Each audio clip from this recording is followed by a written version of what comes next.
A comfy seat, tea's about to get wild. We've got true crime tales and a mischievous smile. More life, chaos, the highs and the lows. Laughing through the madness, anything goes. It's talk time with Amy Boston and Kelly Farrell. Fun nights and stories we're telling. Everyone's welcome, grab your drink, come run. We love true crime, real life and fun. And free care and read, y'all.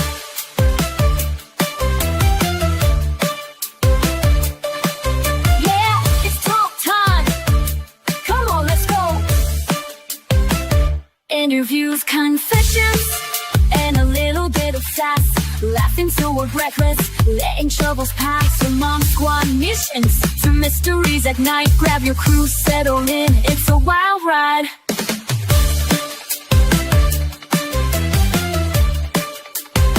It's talk time with Amy Boston and Kelly Farrell. Fun nights and stories we're telling.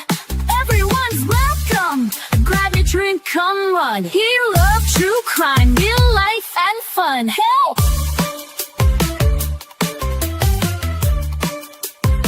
It's free can read, y'all. Yeah, it's talk time with Amy Boston and Kelly. Free Karen Reed. Hey kids! It's the Bad Kids Club. What's up, Amy and Kelly? How are you? Hi, Omar. Glad you're with us tonight. West Coast ever. Oh, so what do y'all think about this Karen Reed stuff? Bro. Well, let me ask you this. What do you think about the closing argument? I'll tell you what I think. Do it. Out of all the closing arguments that I've listened to and watched on television or whatever over the last 30 years or so, that was without a doubt in the top three. Without a doubt. He was masterful. Belonged in the movies. He got everything right. Primacy, recency. He hit all the points he needed to make. He obliterated. I loved his opening line. It was like a beyond a reasonable doubt and to a moral certainty. And then he's giving like this speech from the pulpits, commanding them. If there's even a shred of doubt, then you are commanded to vote not guilty for Karen Reed. And he was so passionate about it all, and it was smart. It was with the it was with conviction, and it had the force of the evidence behind it. And then the Weasley, what's the DA's name? Not even watching it. Just Brennan, I think it was. He gets up there and just the contrast in styles. Not that he did a bad job. Like he did a fine job. Hank didn't talk about anything but ham sandwiches, and he really didn't talk about the case at all. Well, he tried to. I mean, there wasn't much evidentiary that he could really go into in the face of what Jackson had brought up. And to me, look. If it were you, would you have brought, if you were Hank and you made the mistake, which is not a mistake, for the sweatshirt this past week that he really got for? And Jackson said in his closing, if he doesn't bring it up, that should tell you everything you need to know. And he totally ignored it. Yep. I think that he's not the kind of guy that could adjust on the fly. I think that he had rehearsed his closing argument maybe the night before, and he was going to go where it's going to go, and he's not good at improvisation. They can't hear you. No, yeah, you sound way worse than you did like 5 minutes ago. I don't know. You sound like you're underwater. Yeah. I think you know what's with Hank though, like different from Lally. He I don't believe a fucking word that he said, but he had stage presence where he didn't have to read from the paper, right? And he took up the whole courtroom. You know what I mean? Yeah. Took up the whole courtroom, and he walked around and he did what he was paid to do. And it seemed like he was paid to defend the Commonwealth. It wasn't like trying to get Karen Reed convicted, but he did what he was supposed to do. And I thought that he had stage presence, which I was surprised, and it was way different from Lally. But how can you ever compare it to Alan Jackson's closing? He was so does that sound better? He brought Yes, you do. And he brought everything up he needed. He brought up, I want to know what happened with that garage, because they were talking about the garage being something, and it was supposed to come in, whether there was like blood or something found in there. I don't know, but I remember Turtle Boy mentioning it too, and he mentioned it during the closing, which I thought was interesting because it makes them think like, well, wait, what happened in very the scantily? Yeah. So look, It's haven't the done this pattern. for haven't done this for a pattern living. on his wound. They said there's a pattern. There's a distinct pattern on the inside of his wound that's like lined that I never saw before till last week, and that's where Aiden pointed it out. And so whatever that pattern is, there's something in the garage that matches that pattern, is what Aiden was saying. Well, I'll tell you what, Jackson, when he was writing his closing, his entire thing was, it's not physically possible, it's not medically possible, the science doesn't support it, it's impossible to give a scientifically accurate explanation of O'Keefe's injuries, and doing it with a car accident that he was backed into by a car that weighed 6,000 pounds going 25 miles an hour. There's no science that supports it. And he said it over and over again. And having watched the first trial, the only question that I really had going into the second trial, because I'd already made up my mind what happened, and he did a really good job of kind of setting that scene. He's like, look, so they're at a bar, they're having some drinks. She's got some romantic interludes with this other guy, and they're over there wrestling around. They're a rowdy bunch of guys. And then he highlighted this moment between him and O'Keefe where it looked like he was like kind of egging him on, and O'Keefe was kind of ignoring him as if there's like some kind of the start of a beef. He made it sound like obviously the guy got in a fight and he got knocked out and was sitting there in a basement and probably lost his life in there, didn't regain consciousness, and he was in there for some time. And they come up with this bright idea. Hey, let's just drag him out in the snow and say that Karen Reed did it. And I don't know, whatever. And then you couple that, and he really hit this hard, the cell phone data about the temperature drop. It takes 15 minutes to go from 81 degrees to 20 degrees in freezing temperatures. They found that cell phone firmly planted, flats against frozen ground. And underneath him. It only, the temperature was 50 degrees or whatever it was. That's preposterous. Maybe that's because it was sitting in the basement for all of this time. And just connecting those dots and coupled with like his very passionate plea to a moral certainty, beyond a reasonable doubt, to a moral certainty. And he hit it over and over and over again. And he gave the jurors 12 opportunities to find reasonable doubts to a moral certainty in this case. And his definition of it was beautiful. It was. He had it brilliant on the screen too. It was on the screen. So every time he brought it up, there was a note on the screen that said what exactly it was that they were talking about, what reasonable doubt that was, like the car or this or that. So they could see it on the screen, and they could see when it was not just the one, it was all of them piled on. So they had like a huge visual of all the different reasonable doubt on there. Right. But the one thing he said that got me was science is the silent witness. Yeah. It doesn't lie. It doesn't change data. It's just what it is. It is what it is. And Brennan tried to do that a little bit too, but it wasn't as effective because he just got done hearing an hour and a half of Jackson just rail on reasonable doubts. And who you got with you there, Ames? It's Kevin from South Boston. It's Kevin. Yes. Hey, Rob. Visit while he was in Dedham. I keep getting thrown off by, is the Boston Bruins, are they really the UCLA Bruins colors now? Like powder blue? What is that about? This is the Boston Marathon when they got shut up. It's not the hockey team. Yeah, so it's Boston Red Sox. The Boston B, and that's the hat for when the marathon happened. They did baby blue and yellow. I see.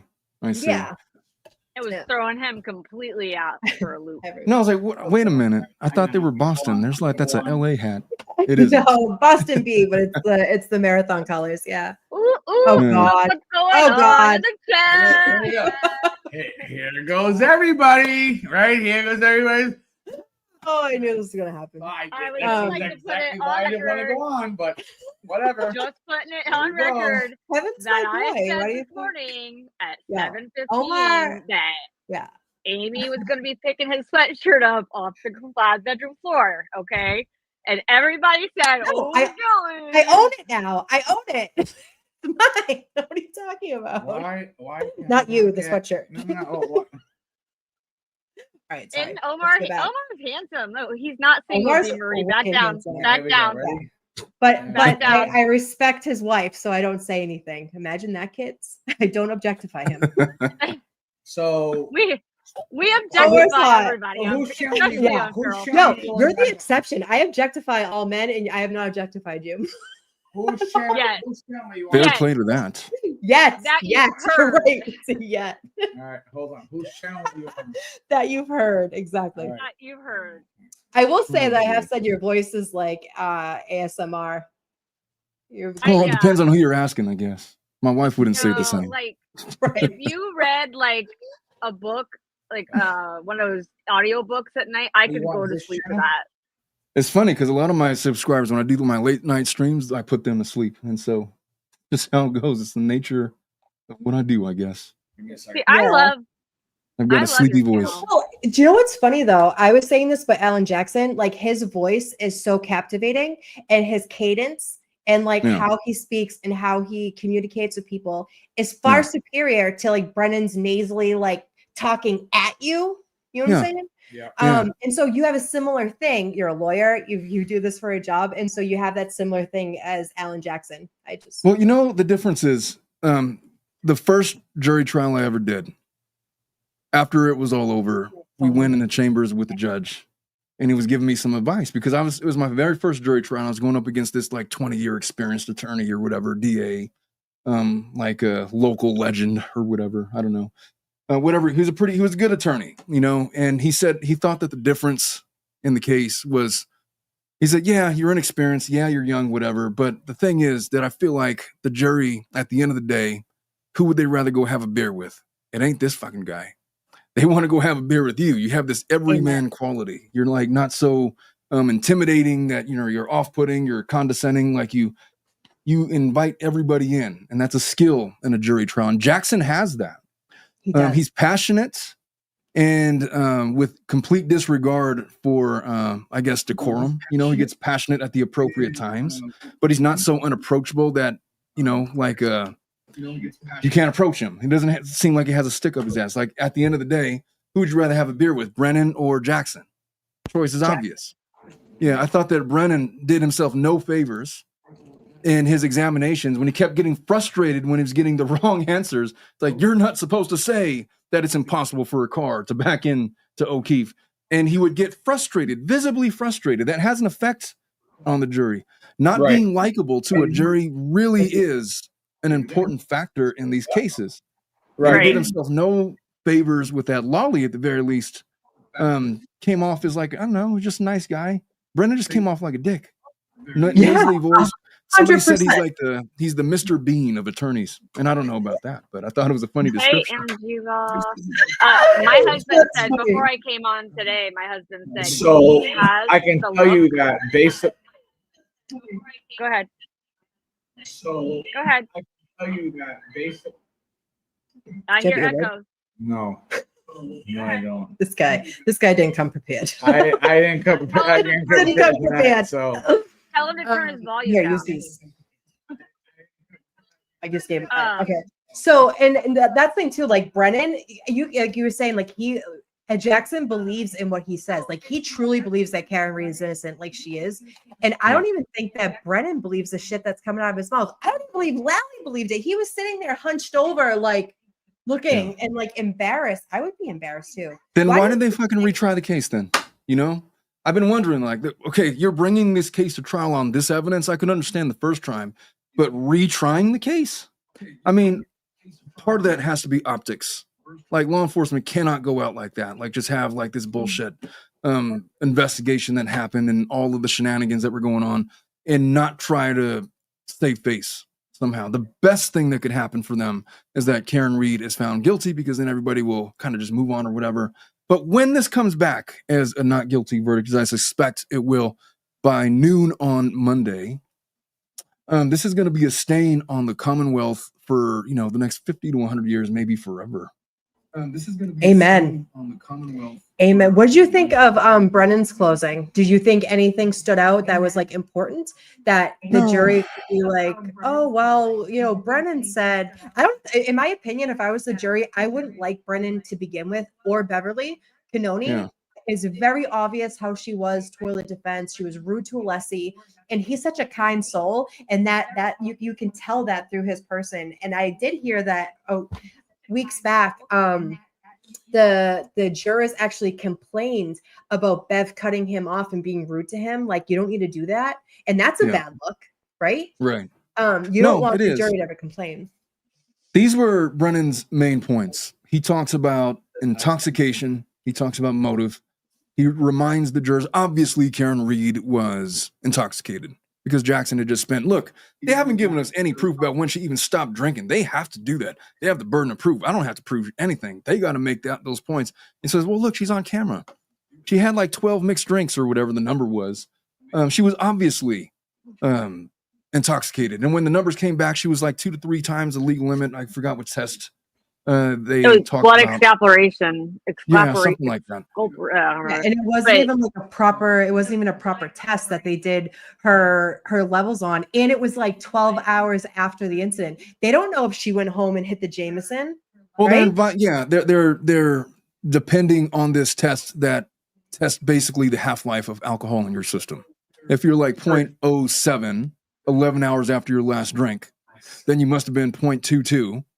11 hours earlier. But how could you even possibly know what the correct reading for that test would have been if you can't even tell me when her last drink was, is the problem. And Jackson brought that out.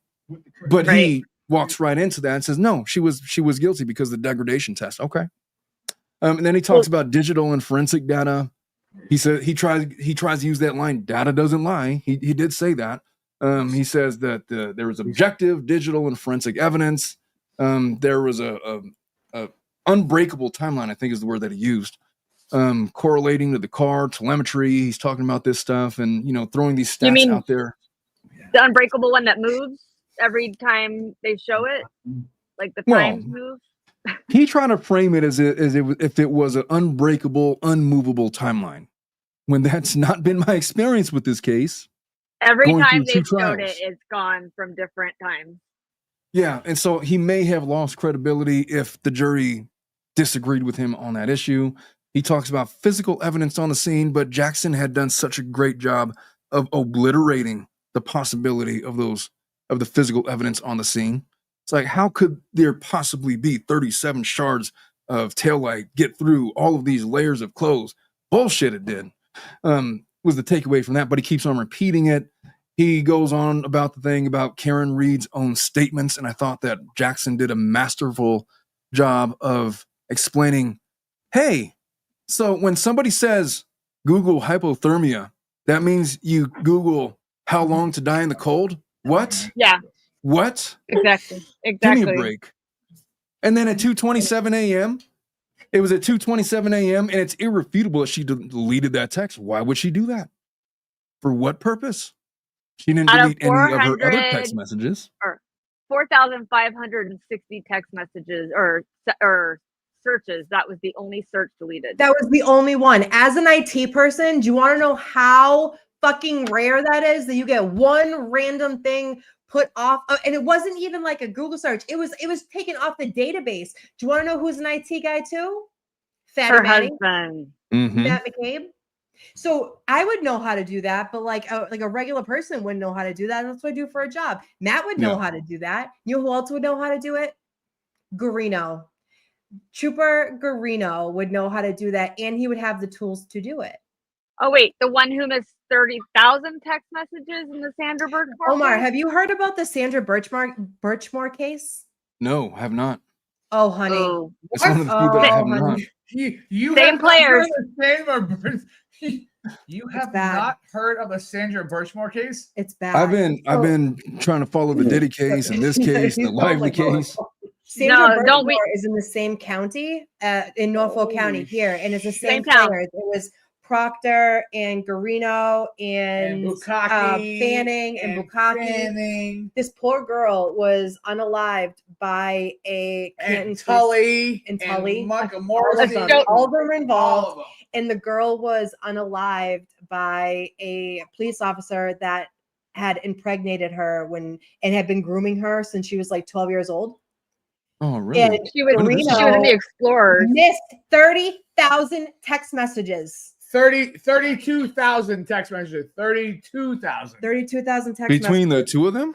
Between That her green- and all yeah. the cops that were assaulting her. He Jesus said, I Christ. can't find them. And then the FBI said, guess what we The found? FBI found them though, and Farwell got arrested, and he's in federal lockup right now.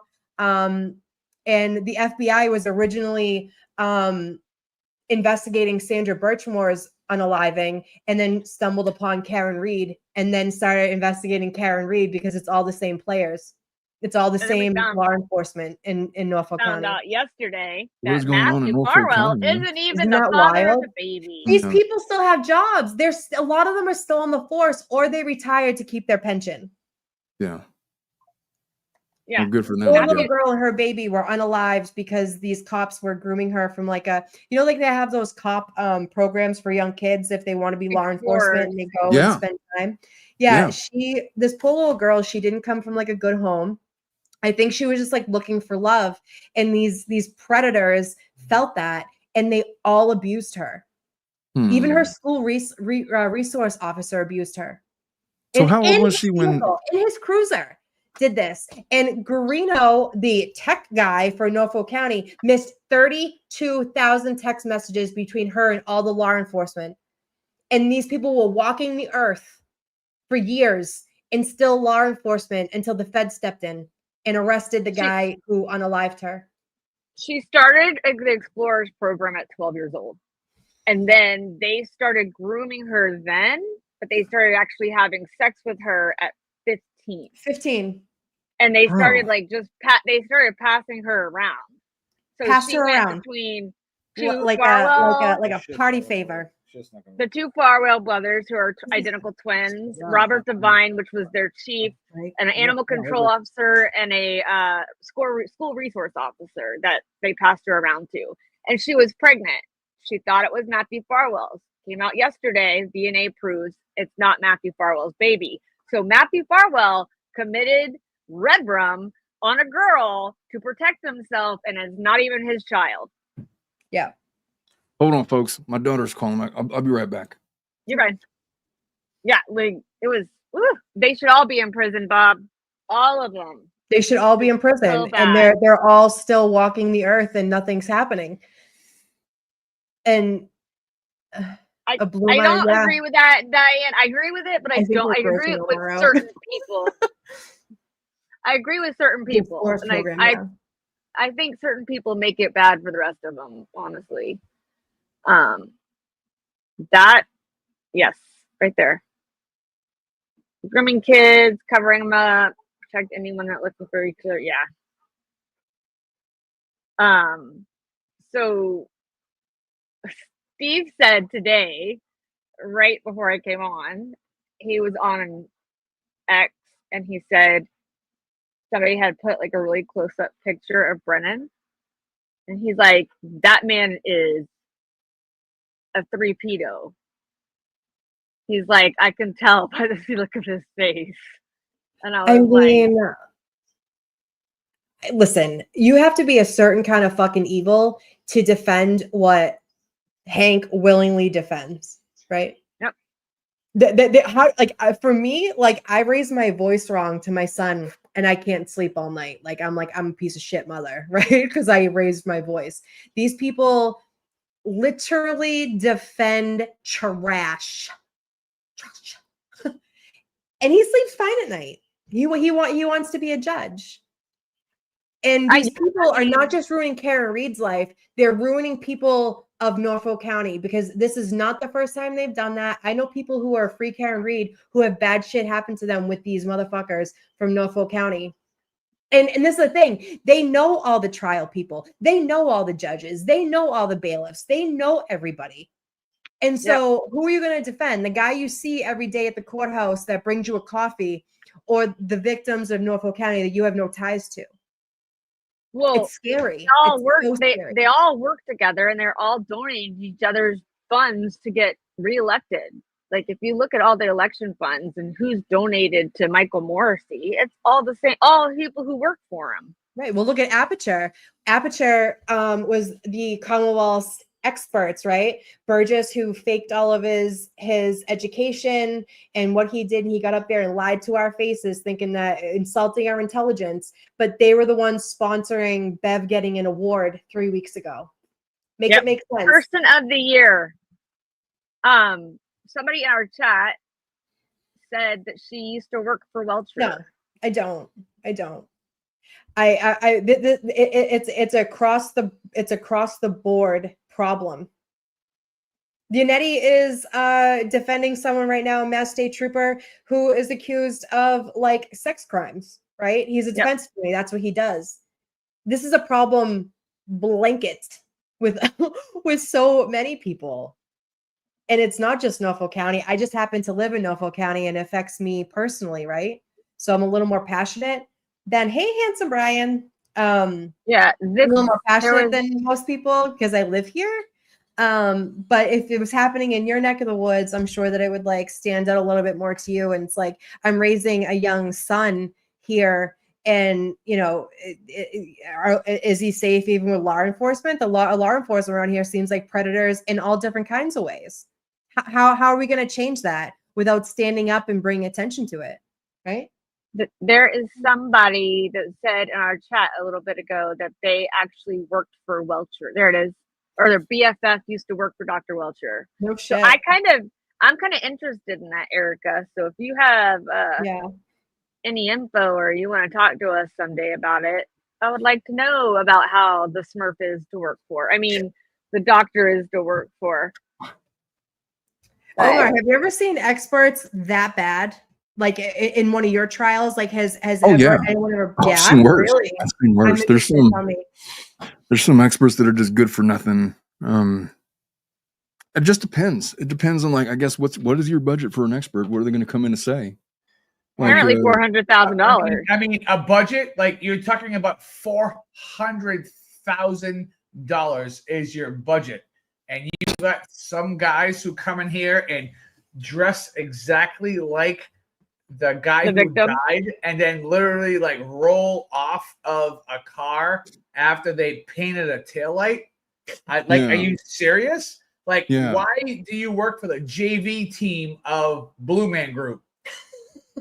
And this is the VP. $500,000. That was wild. He's the VP of the company, executive vice president of the company. Are you talking about when he was trying to like do the test on the car and like in O'Keefe's clothes and everything? And he's like leaning. Yeah, he was. Right, he was and I get that. But you have to realize, so when the state of Massachusetts paid them $500,000, they paid them $500,000. Like they paid them $500,000, and I get that. But that was the FBI who paid them. That wasn't the defense who paid them their money. So the FBI and the DOJ paid them $500,000, and then the defense paid them $25,500 to do the first trial, and then they paid them $30,000 for the second trial. So they paid them like $50,500 to pay him the second trial. You can't take the $500,000 that the DOJ paid him. You have to throw that out because that's not what the defense paid him. So the DOJ paid them $500,000 to look into, is there something shady going on? So just throw the $500,000 right out the window. Yeah. So, but they also had a limited scope to look at. They could only look at certain things. They said, take this and tell us if he got hit by a car. Right. They didn't tell him anything. So if the defense paid him $50,000 and say, hey, look, take this, and this, and they gave him all the info, and they said, look, we'll pay you $50,000. Look at all the evidence. Look at what happened. Did They did it their happen? testing. They were like, no. They- All right, cool. Right. That ARCA did their testing off of Welcher's report, I got nothing more to say about it. which Welcher had nothing. That's why they had nothing to go. That's why they kept saying on Friday or the other day, Dr. Rensler kept saying it didn't happen because there's nothing in the report that says it happened. All he did was paint his arm. Literally. Yeah, Blue Man, the JV Blue Man Group. I told you, the JV Blue Man Group. Like, what are we doing? Like, you bought the same shirt and same pants that John O'Keefe wore that night. Like, you are.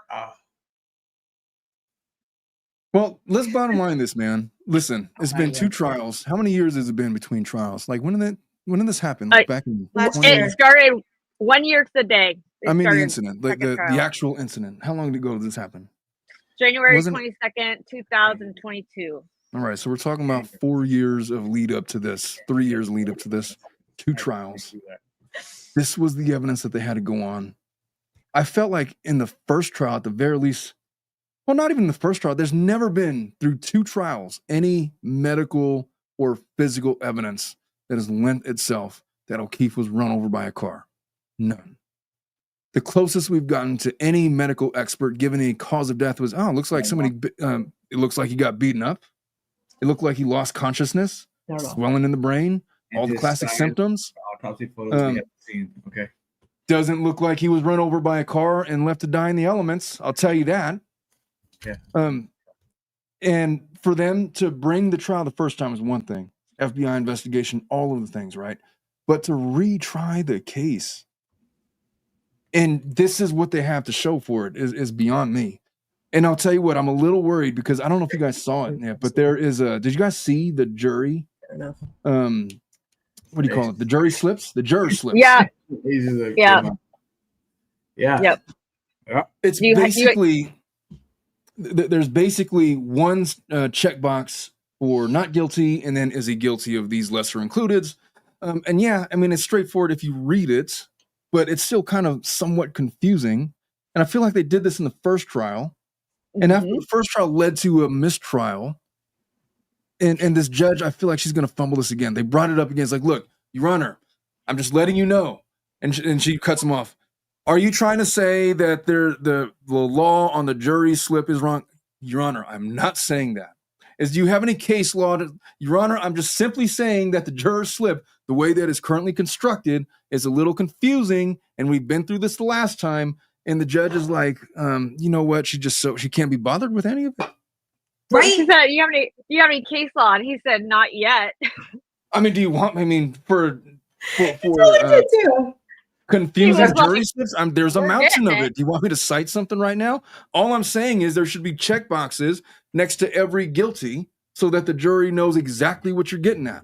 Omar, you know what she did again this year that confused the last jury? She was like, don't come back to me. Don't tell me anything until you have your unanimous decision. What happened the last time was they had like, I don't know, like I wanted to acquit her on number 2, but we weren't sure number 3, whatever. And that was the whole DOJ thing, or the whole Supreme Court thing, where they went and they got that other lawyer to go and say, like, listen, the jury was confused because you told them not to come back without a unanimous verdict. But they were going to say that she wasn't guilty on number 2, and she was going to be acquitted on murder and whatever. But it was confusing. And she said the same words again. Look, this judge, bless her heart, man. She's just not very good at this, man. They call her lifeguard Bev. I don't think that she's biased, but I don't want to go so far as to say that she's biased. I don't know if she's not biased or not. I'm just going to say she's just not very good at this. They call her lifeguard Bev because she's always jumping in to save the Commonwealth. I mean, so Omar, Omar, let me ask you a question. What gives you the inkling of anything that she's not biased? Because I've been practicing for a long time. Yeah. I know a lot of judges. Okay. Most And I look, I've never met this lady. I'm just saying that most judges really do try to be fair. Like there's very few judges that I've ever met that I've had an inkling that they may or may not be corrupt. Like what's in this for her to like somehow skew this for the Commonwealth? Like she's going to be on the bench regardless of whether or not this lands in an acquittal or, you know, something else.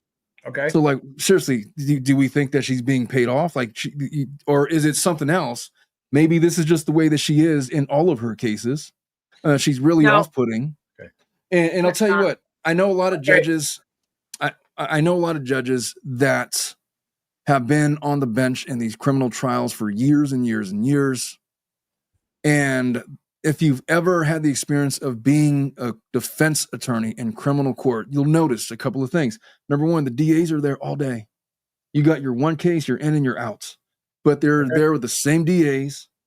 And through the same process, they're trying to get through a calendar of hundreds of people per day.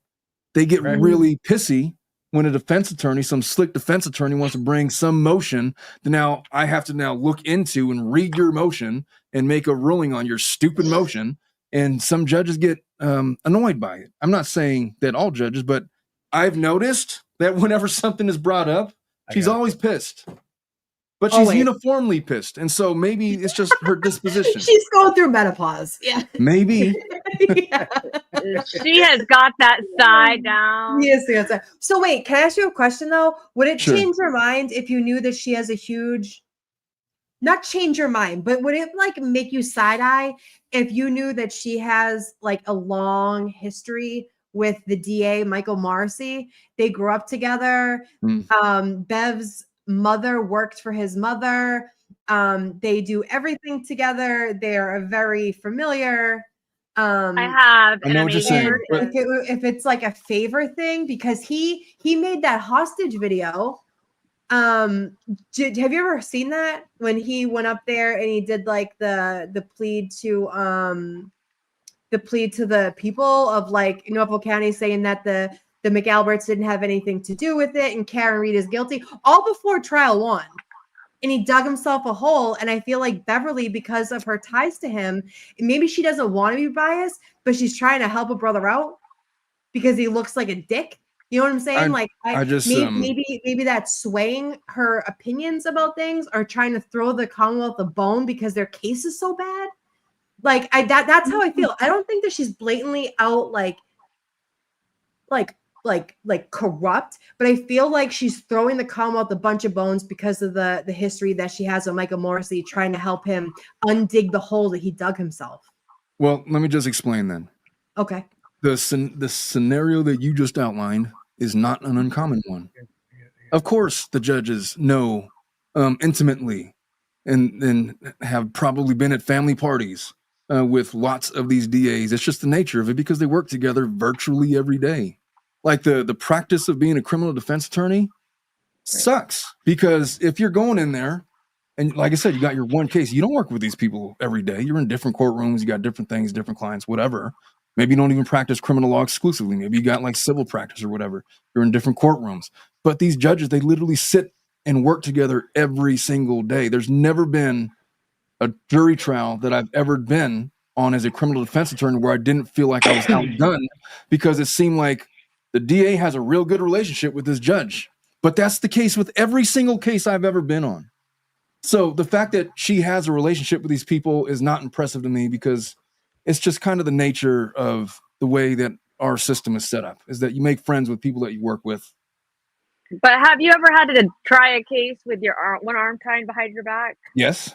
Right. Really? Like that's what it feels like. Nikki, meet Omar. Omar. Really? Hi, Omar. Nice to meet you. No, I've tried cases. All right, so Omar. Here we go. Omar, can I ask you a question? Sure. All right, so Omar, let me ask you a question. So, have you ever seen a sitting judge be not biased against the defense when the sitting judge has rented a house out to a prosecution witness that they have shown in chalks receipts inside of a courtroom? Mm-hmm. Well, have you heard about that yet, or no? Because if not, I'll delve into it more so that you understand. Yeah, she's rented her cape house to. So Auntie Bev, right, is what everybody calls her. She calls her Auntie Bev, but Bev Canoni, okay. She rented her house, her Cape house in Cape Cod, out to one of the Nagels. one of the family members of the prosecution witnesses. Her name is Julie Nagel. She literally rented her house out for the week in the Cape to Julie Nagel, one of the prosecution's witnesses in the house. And it is in Venmo, and they showed a chalk in court that showed that Julie Nagel paid Beverly and Frank Canoni the amount of money to rent their beach house out in the Cape, but Beverly is saying that no, that never happened. And Sean McCabe, regardless. And then she Sean said McCabe told Turtle Boy that is the house that they were going to bury his corpse underneath. Yeah. Did Jackson bring motion on that issue? Judge in this case says that she doesn't know who these people are. Yeah. And what was the result of the motion? She was asked to recuse herself because of it, and she refused. Yeah. She said she said I don't know any one of these people. Yeah. And her name was Venmos with her Venmo right there. Her Venmo was spelled with a Beverly with an EY at the end instead of Y. I think and she said, "That's not me." I think the reason why we think she's corrupt and biased is because it goes deeper than just like her making bad calls. Like she was asked before trial 1 to recuse herself because she was renting her Cape house out to a Julie Nagel's the one that saw the blob on the grass. Yeah. And I think everyone has a bad taste in their mouth because she's like, I can be fair. And you want to believe that she can, but it doesn't look that way. And isn't it even like the visual of impropriety? Like that there's badness going on, you're supposed to recuse yourself and let someone else handle it? You can't be so egotistical as to suggest that I can be fair and impartial in the face of the appearance of impropriety, which is what she appears to be suggesting. But what she's done is possibly create an appealable issue for Jackson should this go south next week. I mean, she's created many appealable issues. I'm sure. Yeah, there is. But Remy said, her brother actually defended Chris Albert in a drunk driving case where he killed somebody and went to jail for 6 months. Yeah, make sense. I know everybody's like quick to pounce on he's biased in this. I think we're all just so angry. I think it just and I get the anger too. But you understand too, like I'm still practicing. I'm a practicing attorney. I'm very slow to just declare any judge that's still sitting on the bench. As I don't think you're any different than lawyer does the same thing. He's very I can't call her biased. That's why I want to know your brain and pick your brain about it because. But if I found some shit out, like you just said, like I'm not very familiar with that motion you brought up, but if I knew that and just the fact that she just makes this decision that I might be able to find it. I can be unbiased in the face of impropriety, what appears to be impropriety, and just stays on the case. That's just a bad look. It would have been the simplest thing. I know judges who would have just said, you know what? I believe I can be fair. I just don't want to give the appearance of impropriety. Is exactly what they would say. And they would shift it to somebody else and everybody would move on and forget about it. But she wants to look, she's got a bad taste in her mouth from the first trial. She took mountains of criticism for how she handled it. For myself included, I excoriated her for the way she handled the jury and just declaring mistrials and in the first trial and the second trial. Omar, have you watched the second trial? I'm assuming you have watched a lot of the second trial, right? Yes. Hey, Kevin, you want to let the man finish? That'd be great. That was pretty much done. Well, I don't remember what I was going to say, but I was on to this new thing. So, Omar, so based upon a second trial, so I mean, I know that we talked a lot about the first trial, but a lot of everything about the second trial, obviously, they went in a different direction when it came to they went for the third party culprit, and they went for the biomechanics of everything. Do you think that was smart of them to do that, or do you think that they should have kept with the third party culprit? No, I thought that the third party culprit made sense because look, I think that what the strength of their case, meaning Karen Reed's side of the case, is that there is not a shred of scientific data that supports the DA's theory of the case. And the biggest mistake that you can make as a defense attorney is not giving some kind of alternate theory in your version of the case. Even if you're limited in how you go about it, you still have to, and Jackson alluded to it the whole time. Look, they're wrestling around. Look, it looks like he appears to be goading on O'Keefe. Look, they have this like this romantic love triangle going on. There's like weird things going on. The guy looks like he got in a fight. He looked like he was bitten by a dog that disappeared. It looks like, he was focusing on all the scientific evidence, but in a way where you could alternatively apply his theory of the case in place of the prosecution and say, oh yeah, that makes way more sense. From hearing how juries deliberate and how they make decisions, when they say that they voted guilty most of the time in the face of weak evidence, the number one reason why they vote guilty is because, well, they didn't tell me what could have possibly else happened. They didn't give me a different theory. And so therefore, what am I supposed to do?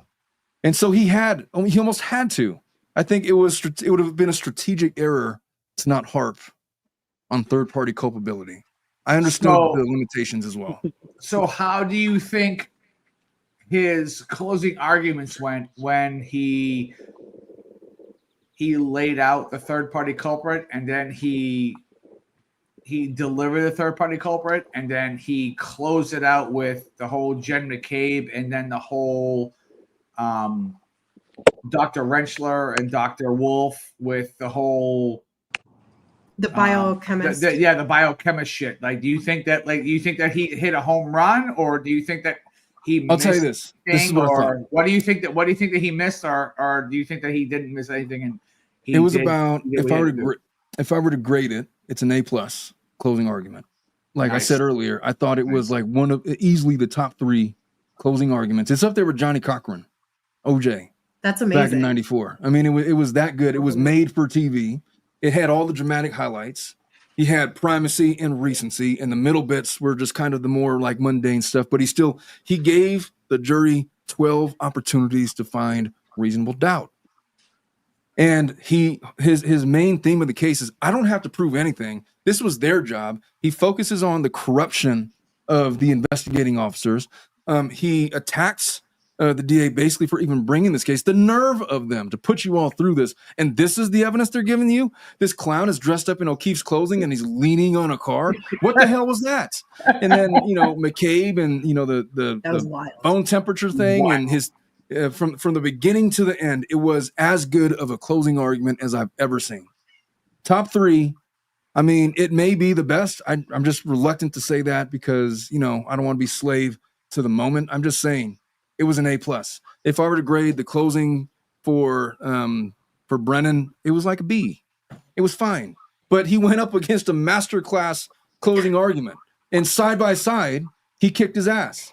Yeah. Jackson kicked Brennan's ass on closing argument. And he hammered home the fact that if you follow the science and not your feelings, you will come to the rapid conclusion that there's no effing way that Karen Reed ran over O'Keefe in a car. That's their theory of the case. Yep. And if that's what they want you to believe, and you must find that beyond a reasonable doubt to a moral certainty to be true, then the only conclusion you could possibly make is that she's not effing guilty.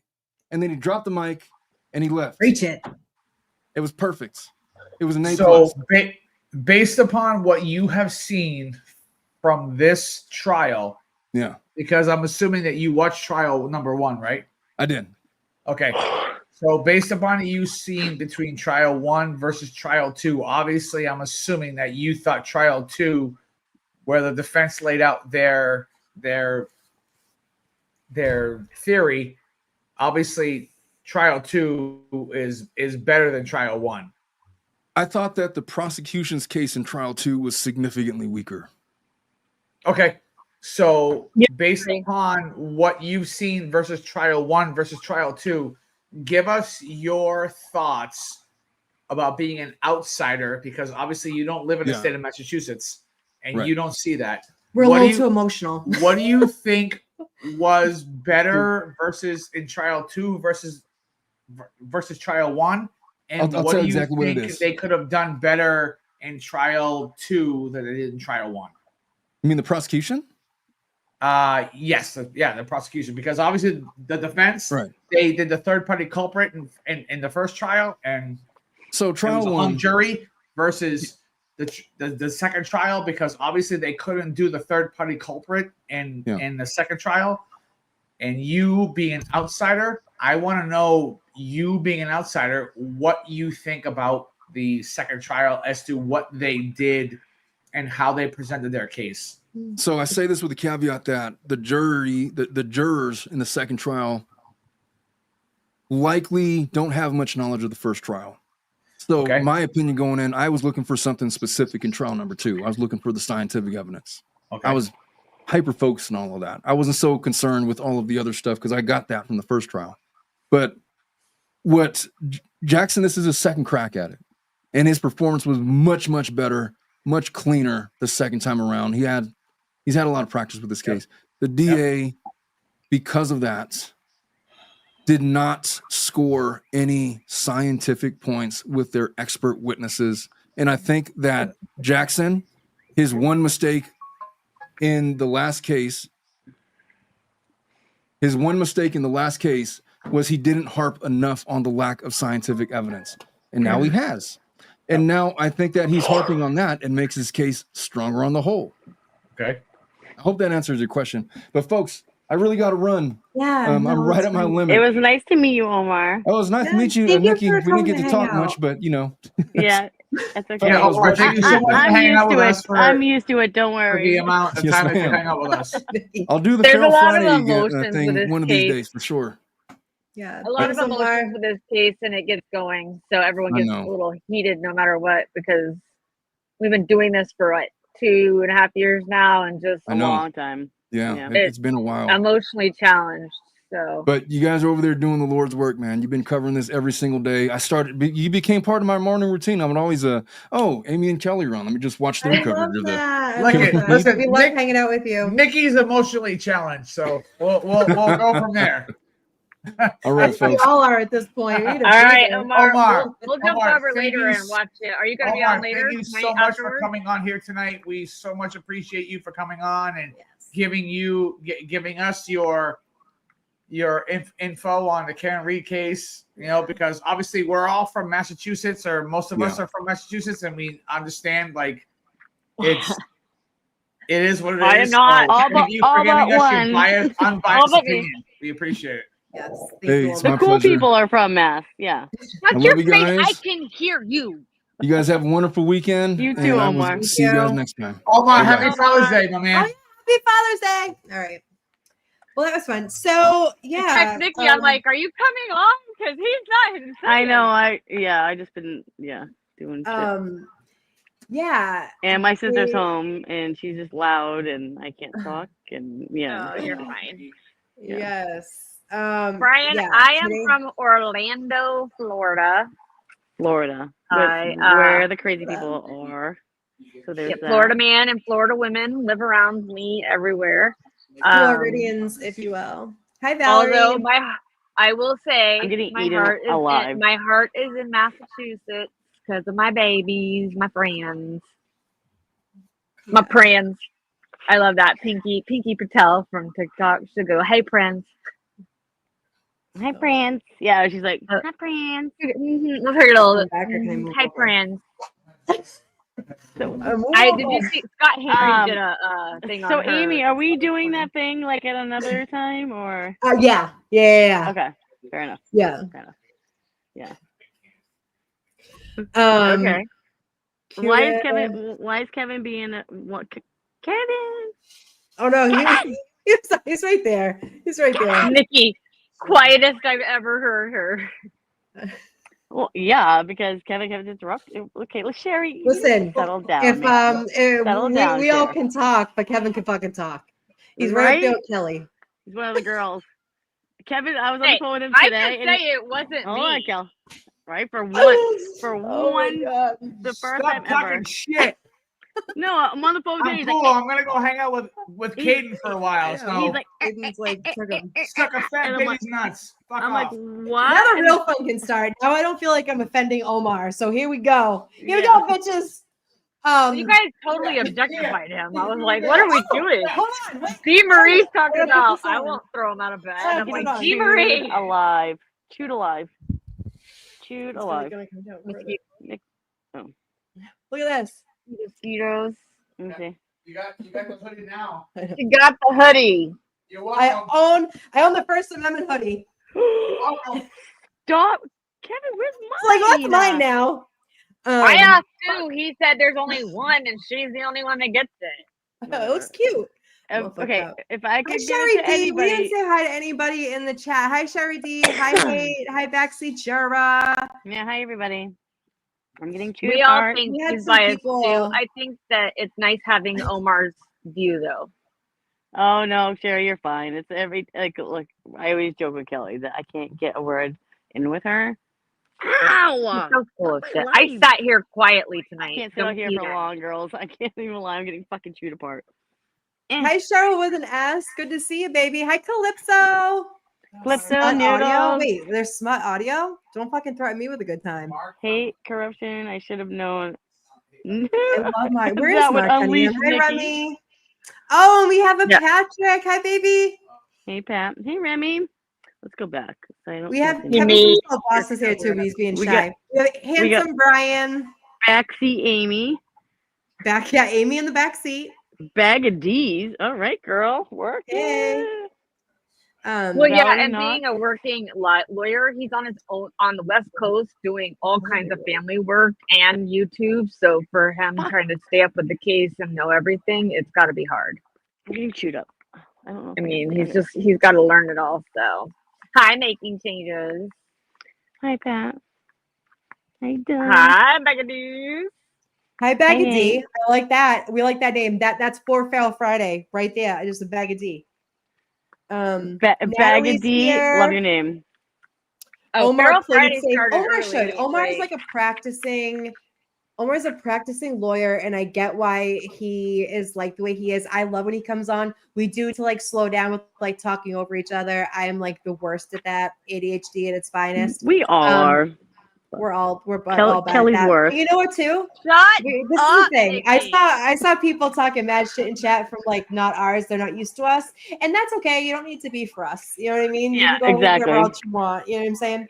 Carl Steinbeck. We're Ooh! not for everybody, and I'm okay with We're that. not for everybody. You know, I love not being for everybody. I like being my own person. girl preach. Hey, But Misty. you know what? The ones that did like us have come over and stayed with us, like Missy, It's Missy, right. our girl our Missy. sweet Missy girl. Missy's Bag actually of from teas or Omar's peas channel. for me. Oh, Sherry D. Girl, look at you go, girl. She All likes right. titties and clam. She's a titties and ass kind of girl. I like it. I mean, I guess I'm not gonna lie. I Dee like a Marie, bag I of was D, gonna have to but give a full I do shower like a good to pair him. of titties. You know, titties are nice. I respect Omar. I would objectify him and call him hot and say he has He's amazing green eyes, adorable. but he's married and he's a lawyer Yeah, and I respect his he's opinion adorable. and I want him to keep coming back and not feel uncomfortable. Yeah, we don't want to scare him. Now, It's fine. in No, all he's awesome. honesty, we told He's him it was awesome. Feral Friday and there were no rules. Okay. I don't think that he realizes what Feral Friday truly means, though. Okay. Yeah, it was last minute too. It was last minute. I That he think came on. people Yeah, think no, it's like his a mod cute had pet name. had our back. Yeah. No, it's honest. It's truth. We try to keep it all for Friday. Yeah. But It's hard, but we Dee do. I thought Dee Right. Marie was gonna have to go get a cold shower there. She's like, I wouldn't kick him out of bed. I'm like, Dee Ooh, Marie. handsome Brian. I've enjoyed my morning coffee. I wouldn't kick him out of bed. Aw, Wouldn't kick him out of handsome bed. Brian, why don't you come and We talk love to to us? have you I know, here. handsome Brian's in our chat a lot in the morning. He loves coming to He's hang a out. bouncy ball. Well, I haven't really been in the mornings a lot, but I know. We miss Slap you. you. Nikki, do it. When Nikki found out we weren't starting until 10 for yesterday, she was like, I get to sleep in. No, because I was supposed to get up with Mikey and go down to the buffer zone. And No, the day yesterday. before. I'm proud of you that you Night did. before, You yeah. made it down there. How was it? Can you tell us some highlights that you took away? Well, it was great. I talked to Dennis, and him and I Dennis. had a good talk. Did you get a hug? America. Of course, yeah. Got pictures. I wanted Dennis to hug. Yeah, it was nice. And our friend Cheryl with an S is down there a lot with Robin G, and I absolutely love her in the morning. A bunch of pics. Yeah, you're one of the boots on the ground, baby. We see you every morning. Best chat. Cheryl. Yeah, we have the best chat. We might talk over each other and not have like the intelligence of Omar, but that's why we bring him on, because he has a different skill set, right? But we have the best chat and we have the best panels, and we are who we are, right? And we have Kevin from South Boston. That just we claim Kevin. Kevin is ours. So Kevin's ours. Fuck off. Kevin is ours, whether he likes it or not. Cheryl with a D. Cheryl with an S. If Kevin was want so to mad that I email, left this morning. I know. I Nikki just said you were mad she left this morning. Oh, fuck off. No. Nikki, Cheryl, if you want you cannot talk shit at all. You did not come and see me. It doesn't matter. No. I don't even want to hear her right now. I love you. She didn't say anything. She said she loves you. No, fuck her. She loves me. No, she did not come and see me at all. Clutch my pearls. Oh, Minion. Pearls, don't talk to my best friend like that. Mike, blah, blah, blah, blah, blah. And somebody got arrested. No, and you couldn't not even bother to come and see me. Mike didn't get arrested. Fuck you. No, I mean, we're friends. Why can't a girl and boy be friends? Tell him don't be bitter. Not even gonna right? Okay, first of all, Nikki, Kevin, I said we can get lunch. I said one day we can get lunch or dinner. And he said like, okay. One day you guys should get lunch and dinner. Yeah, well, he had no idea you were there until Amy told him. Right. So that's true. It's not like he was like, "Ooh, Nikki's here. I gotta run down and she's gone." It was Amy told him. Yeah. So I'd rather go. Where are you going? Go fucking have dinner with her. Who? He said, "Oh, he's going to hang out with Nana." I'd rather go play with Kaden on fucking shit than go have dinner with her. He's all fired up. Kevin. Hey, Corruption was down there too. She left though. She said, "I ain't staying here." Kevin's a little sensitive. They say men get their menstrual periods. Someone sounds a little sensitive. Yes, Kevin. I broke his heart today. Cycle. Yeah. I told Kevin's in my living room, been hanging out with like Kevin and Nana the whole time we've been in here. It's like, fuck you, bitches! I'm going to the other room. Nana's cool. Nana's cool. Andy Deb calls it his key cycle. He's on his key cycle. Yeah, key cycle. So wait, girls, let's talk. Since we can talk about our sensitive cells and why we're so outraged by this whole fucking thing, and we can speculate and everything. What did you guys think about today, and why do you think that the verdict did not come down at 4:30? And do you think we're going to get are we going to get a verdict on Monday? What are you guys' thoughts? All right, so here's the thought, right? She talked for about like 8.5 hours to get instructions. So I mean, there's not a lie there. I think that when they got back, like they do have to. I mean, I can't imagine that I've never been on a jury, but I can't imagine they can just go in and be like, okay, not guilty. They do have to actually physically go through everything. Just really double check. There's a lot of fucking shit that's, involved in this case. A lot of rabbit holes, but they don't see it. But they do have to go through stuff. So I'm thinking Monday. You know what I mean? Interesting. I think Monday. They literally only had 2 hours. Monday at 2:27 p.m. So imagine that. I think that they'll probably come back Monday, and I don't know. I honestly don't fucking know. I thought last year it would have been. Someone says, Sarah Dawn. Does anyone fear one of the jurors are bought? I really have a pit in my stomach about it. Meaning, like, does it all set up and like, I don't know. It's all real fucking suspicious. We got Amy in the back seat. Fucking Kelly. Fucking Kelly. Okay. I put the link in. I'm waiting for people to jump in. Anybody wants to jump in, the link is in the chat. Guys, I wanted to tell you, I was trying to tell you to tell Omar that they didn't end purposely. Hey baby, how you doing? They ended at that time because the roads were closed for Flag Day parade at 6 p.m. in Dedham. Okay. She said it was because the jurors asked to go home. No, it was 4:30. The roads were closing. I posted it on Twitter. Okay. And so I think Omar, when we were watching the verdict with him and we couldn't hear it. And happy Pride Month for whoever, does all that. And Tony Quinlan, who's happy Pride Month. Tell Kevin I said happy Pride Month. Jesus Christ. Sorry, go ahead. Jesus Christ, Nikki. Jesus, Mary and Joseph. It was kind of like so appropriate that Kevin from South Boston, Amy's new roommate, interrupted you that whole time. Yeah. Yeah, but how fucked up is that? She calls the jurors last night, tells them to stay till 5:30, right? 8:30 to 5:30. And then the road shut down at 4:30 today. And she didn't even start till 10. And what fucking town has? Sorry, I know the F-bomb is always. I don't notice it. If you guys. We don't care here. Yeah. Let the F word fly, babe. It's Feral Friday. Fuck it. Although I think a Friday night 6 p.m. parade would be awesome. I never heard of a town having a parade on a Friday. I wanted to tell Cheryl S. if what the fuck is going on over there? From the buffer zone to My Amy. Alabama sister. What happened? What's going on? Cheryl D, if you want to, or Cheryl with an S, if you want to email your pictures from the buffer zone today to Amy, we will post them as a post on our YouTube. I know you said that they did not post it on. Not for nothing. Yeah. It looks like Amy's going to the back seat. Oh. I'm just saying. What the fuck's happening? What Amy going? What backseat? Are we switching sides now? I'm Amy with the chastity belt on. Amy, can you tell Kevin if he fucks up my couch, I'm gonna be pissed. No, he has an earbud in. He can hear you. What the fuck are you talking about? A couch? Like I don't even know what you're talking about. Ew, jizz all over the couch. Yeah, ham sandwich in the driveway. Wait, roast beef? What? Ham sandwich. I love. What's happening in the chat?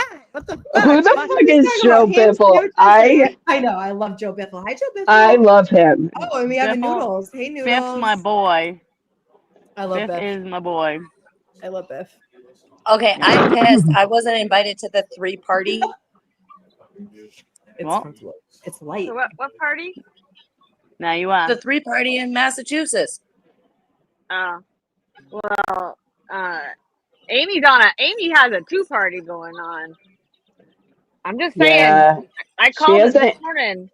She didn't even pay attention to Omar. Stop. First off, right now, I'm gonna say this right now. I paid attention to Omar, bitch. I can multitask. What do you think I do all day? Kevin is a very good friend of mine. Yeah, and Kevin. Amy's. Listen, Kevin is my friend. Boys and girls. Everybody needs to He's settle a down good with the friend. rumors. Wink, wink. Okay, I know. Stop spreading I'll rumors. allow it.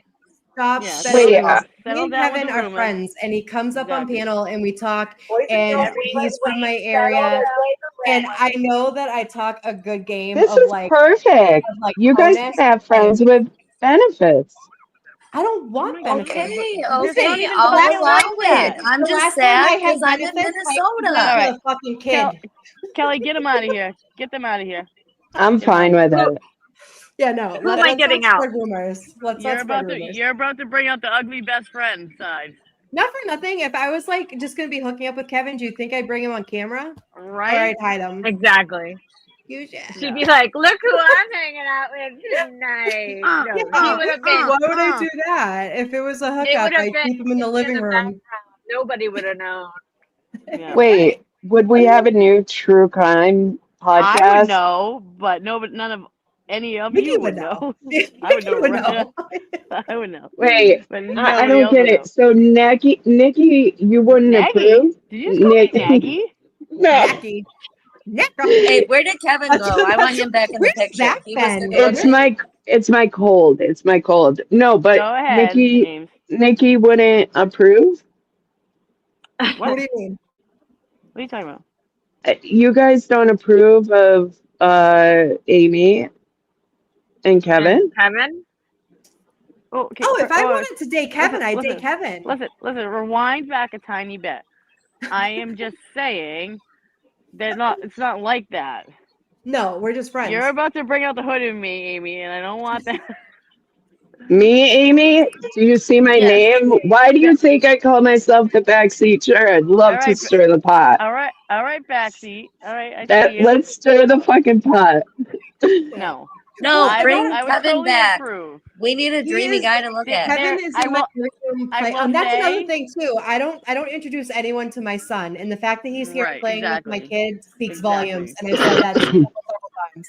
Joe Biff said you put him in the pantry, so. Oh shit! I'll take you in the pantry any day, baby. Let's go to the pantry now. Yeah, she knows who I don't approve of. Yeah. Okay, I'll good. leave it at that. Clear on that. Mike, we are clear on. Yeah. Like I don't know if you guys know this about me, but I don't hide my feelings. No. I'm incapable of hiding feelings like that. You are so full of it. You've never, ever, ever been like that. My Alabama Slam assist is here. Hi, Yeah. baby. Amy is perfect. She is. No, I'm not. I'm not. She's the nice one. Amy Yeah, is the nice Brian. one. He thought it was gonna go on Maury up in here. Yeah. I mean, Maury I'm the bully asshole. Loyal one, but still an asshole. Just the mean one on occasion. I'm okay with it. In fact, I give that and then shit to myself as a title. You're the mean one, but then you also can read minds, and you have all kinds of hats. So there's that. I know you have so many hats you can wear. You can change your name every day. It would be totally different. Can I just tell you, me and Nikki will stay up until like 5 o'clock in the morning, and we will figure everyone the fuck out. So watch yourselves. I fall asleep, right? I'll fall asleep for like 2 hours and wake up, and then I'll text Amy and I'll see her start texting back, and I'm like, and then we get into it again for like hours. Wild. Oh, you guys are Nikki, cute. I think you I should love change your that. hair color. Yeah. Right now, Nikki could be the protective one. She's very protective of me. Very protective. Yeah. No, I can tell when we bring up the rumors of you and Kevin, she doesn't like it. Listen, nobody fucks with my Amy. Nobody. Fucks with my even Amy. if I was dating Kevin, but we're not fucking with her. I know. I'm just what? Like, you all need even to relax, if I was hooking up with Kevin, is it anyone's business? Chill the fuck out. It's no one's business, but I'm saying it's fine. No. Yeah. Sherry says never, ever, ever have to wonder about That's Nikki's true. feelings.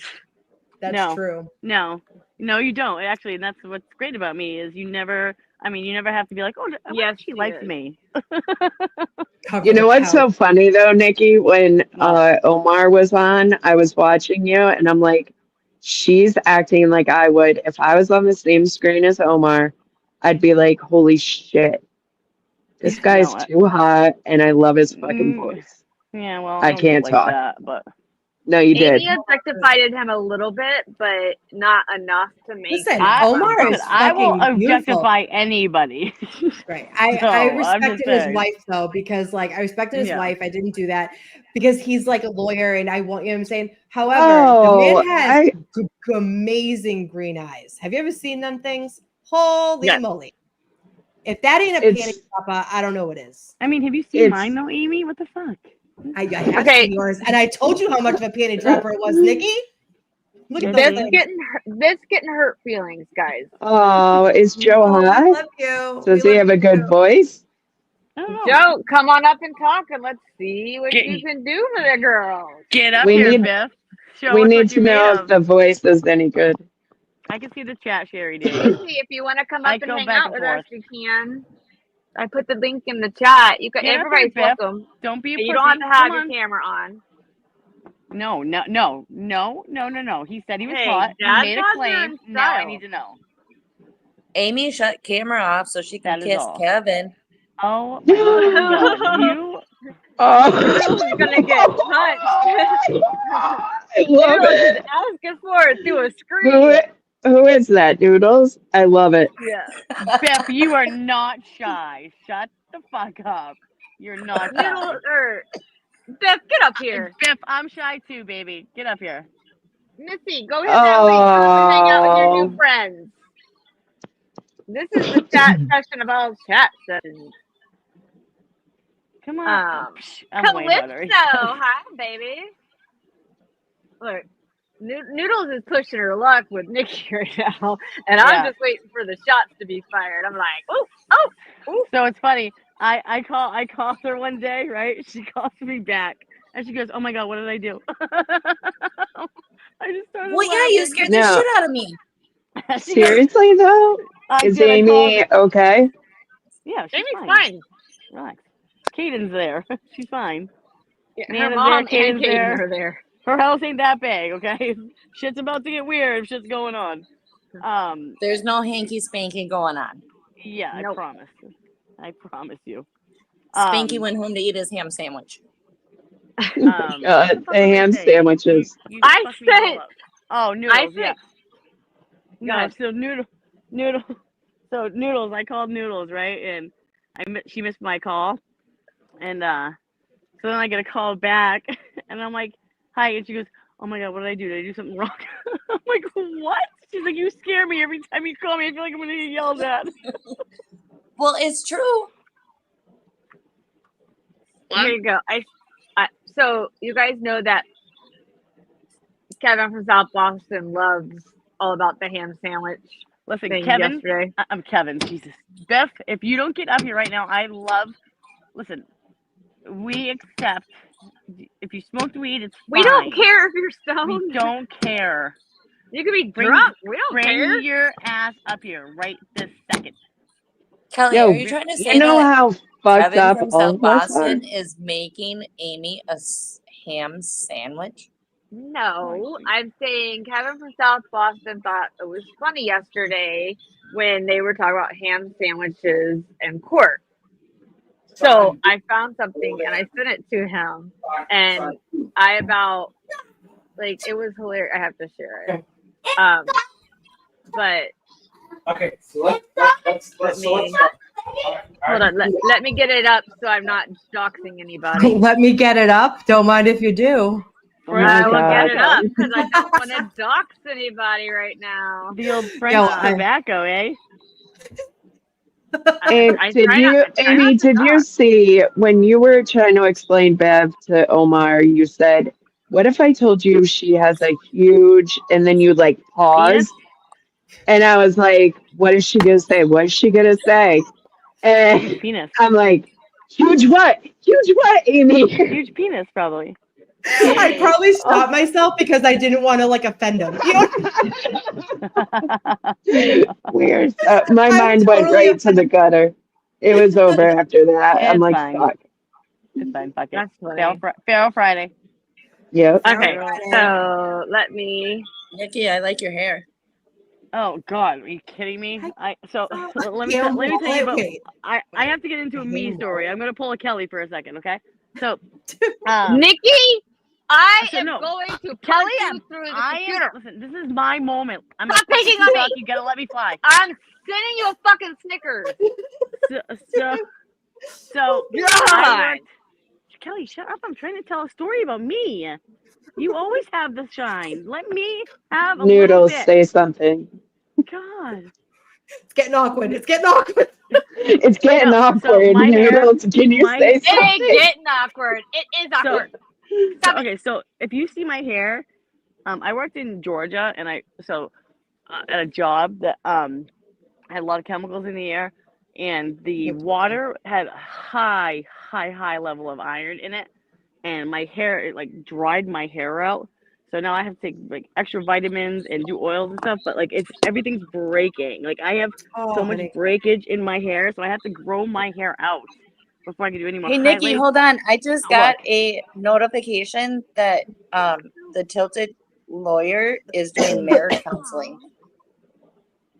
No, he's a family. Thank you, Bobby. I love you. He's a family lawyer, family court lawyer. He does what's called FLAD, so family law after dark. I know. I was just saying that this whole family needs counseling. That's all. Joe Biffle, I thought your wife was Mexican. I thought you were from Italy. Are you lying? Are you the happy troll that lies? I thought your wife was Mexican or Guatemalan and you're white. Did I get that wrong? We've known each other for a long time, Joe Biffle. We don't like liars, Biff. We don't like liars. Liars, Biffle. We don't like liars. Liars don't make friends. No. And right, Bob, play this real quick. 5 gifted memberships. Thank you, baby. Thank you. Thank you for sandwich. I'm in love with you. Oh my God. Sandwich? I did, yes, sir. They said, come have a sandwich and then your ride will take you to the airport. So I went and I had a ham sandwich. Had a ham sandwich. When you sat at the table and eat, did you just eat your ham sandwich? Or did more go on? How long were you at the table eating your ham sandwich? I'm snorting. That went on for? I honestly don't know. 10 minutes? How long does it take you to eat a ham sandwich? 10 minutes? My sandwich! My sandwich! Sandwich. All right. I'm in love with you. I had to send that to Kevin. I love that. Biff, can we just give props to Biff on his answer with that? He says, I ain't no Mexican. She's Italian. I'm from Missouri. That's not the story I got before. That's not the story. Listen, he told me he was from Missouri and his wife was Guatemalan, which is fine. I mean, but like, are you Mexican? What is your nationality? Being a Missourian isn't white. Your nationality, babe. Jesus fucking Christ. Yeah, Nikki, do you not know what Missourian is? She's Mexican. I'm Missouri. No, I don't. What? I'm Missourian. The whole line of questioning has made Brian hungry. Missourian is a lot of mixed up people. Okay, well, I don't understand what that fucking means, though. They like to eat a lot of ham sandwiches. Okay, Beth, what's your fucking nationality right now?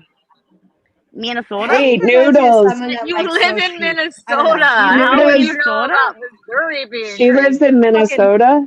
Jury's I'm more north than the Missourians. So you have a ham sandwich hot dish recipe? Oh, so you bought her? Is that what you're saying? I get it. It's fine. We don't judge here. Judgment free zone. I like Dominican in the summer. Noodles didn't hear me.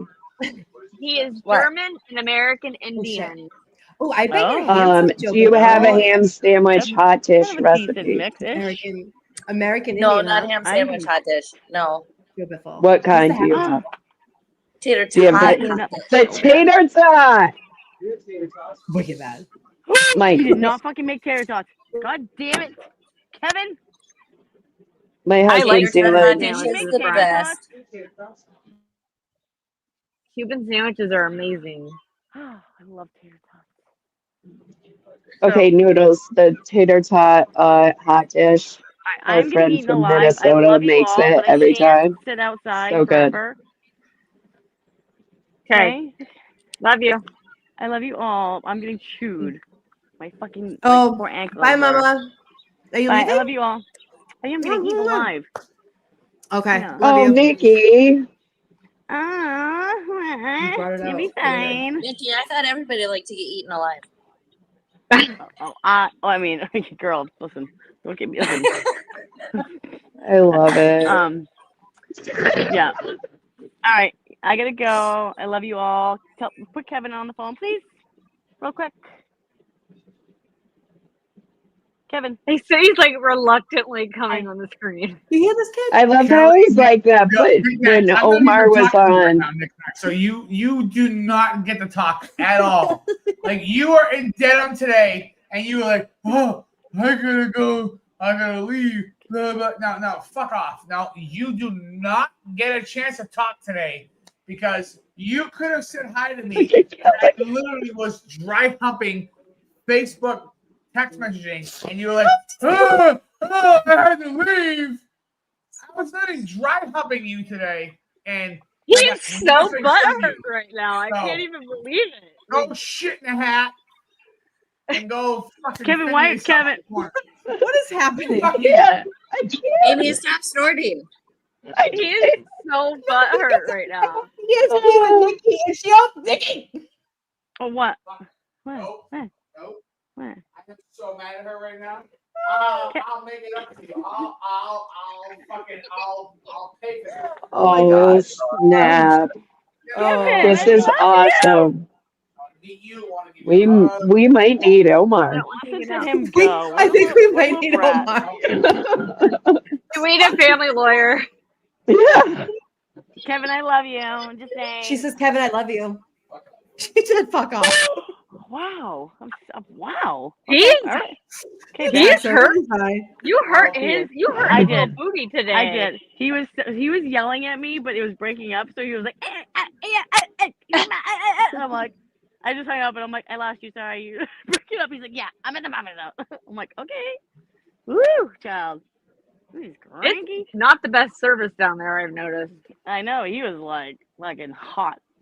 I can't believe you left without giving me a hug. Say it. I'm like, well, I mean, in all fairness, I didn't leave just to leave. And he's like, I don't care. I'm like, wow, all right, it's hostile, but it's fine. I get it. Anywho, Kevin, I love I've never seen him get that butt hurt.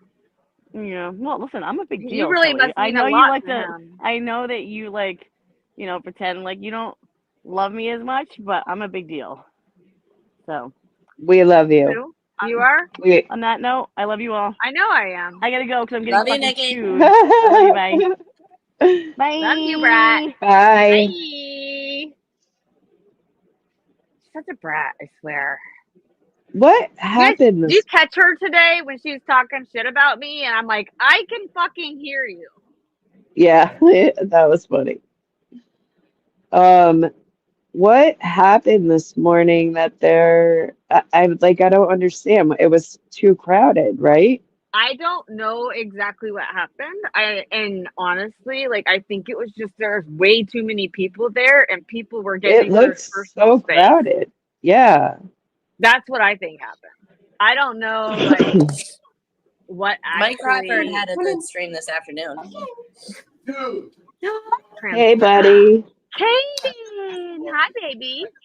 Like and subscribe. Like and so. Oh, look at.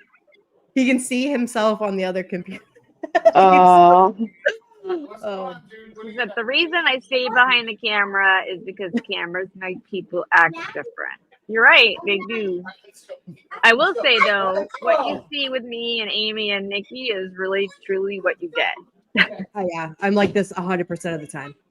And we don't, unless we're laughing until we're Unfortunately, snorting. the camera And like doesn't we phase do me. that in real life. Yeah, that's why I kind of stopped fucking with. I'm just gonna say it. I stopped fucking with other creators because of what you see was not what you get on the other side, and I've seen that time and time again with creators. And so I kind of stopped fucking messing with other creators because of what I saw on, like they weren't the same person on camera as they were on outside of the camera, and it was really disheartening. And so that's why I stick over here, because you can't get disappointed if you don't dip your toe. Yeah, You except know what I I'm mean, saying? for me, except for RTS, I don't like Dina and Dennis and Sherry D and all of them. I don't really interact with people like I used to. For me, what I love about coming up here instead of being in the chat is that I don't look at the chat when I'm up here. Right. Yeah. So you are getting like a true reaction, Right. Instead of like I think the chat messes with you. And honestly, half the time nobody understands who anybody's talking to in the chat. Right. I only Unless- focus on like one person. That's why like this chat Yeah. we have like 20 people a day, and it's easier to keep up. Like when you're going to creators that have Yeah. thousands of Oh yeah. they don't give a flying fuck about you in the chat, and half the time the chat can't even like have a conversation with you. So why even be in the chats, right? And then like for instance, like there was a person I was talking about Sandra Birchmore not being safe, right? Because she was in that program, like the whatever. And then I mentioned that I'm a young mom, and someone attacked me saying, "Is your kid even safe with you?" Yeah, my kid's safe with me. Oh, But you're a troll Jesus that doesn't Christ. know me. So you're gonna run your mouth. And that's why I stopped going to the chats, because people are mean just to be fucking mean. Yeah. I'm not Did that you girl. did you guys listen to that to Kurt Minahan's is it Minahan? What the fuck? Mhm. True, What Charity. Sherry said. Yeah. I don't know how Sherry. Oh, I don't know how because you guys did it today. Sherry, they had over 7,000 people in chat today. Yeah, no. Yeah. I'm not gonna name the creator, but it's not one that like I was modding for a creator and I ended up meeting them outside, and they were so fucking rude to me. So fucking rude. And I was so turned off, and I was like, "Hi, I'm your mod." And they were like, "Okay." Like pissant. And ever since then, I was like, "Nope, done." Like I'm not going, nope, I'm not doing that. Like, I'm not gonna lie. You're like, YouTube was new to me with this case. So for like 2 years, I feel like I've been on YouTube, like, and Right. not doing anything else. And you are a mod in every chat, and every you chat. always are so kind. And says hi to everybody. well, Amy always stuck. Yeah, no, Amy was always so nice to everybody, and she just always stood out. And Sherry D too. She's always in a lot of the chats I'm in, and so I can't believe someone would treat you like shit. It was awful. Knowing that, fucking like, awful. I'm not fucking kidding you. They're making money off of the way you're treating their chat. Yeah. Well, that's why we don't. That is why That's we fucked don't up. want to. We don't want to monetize in that way. We want to remember we added memberships because people wanted those.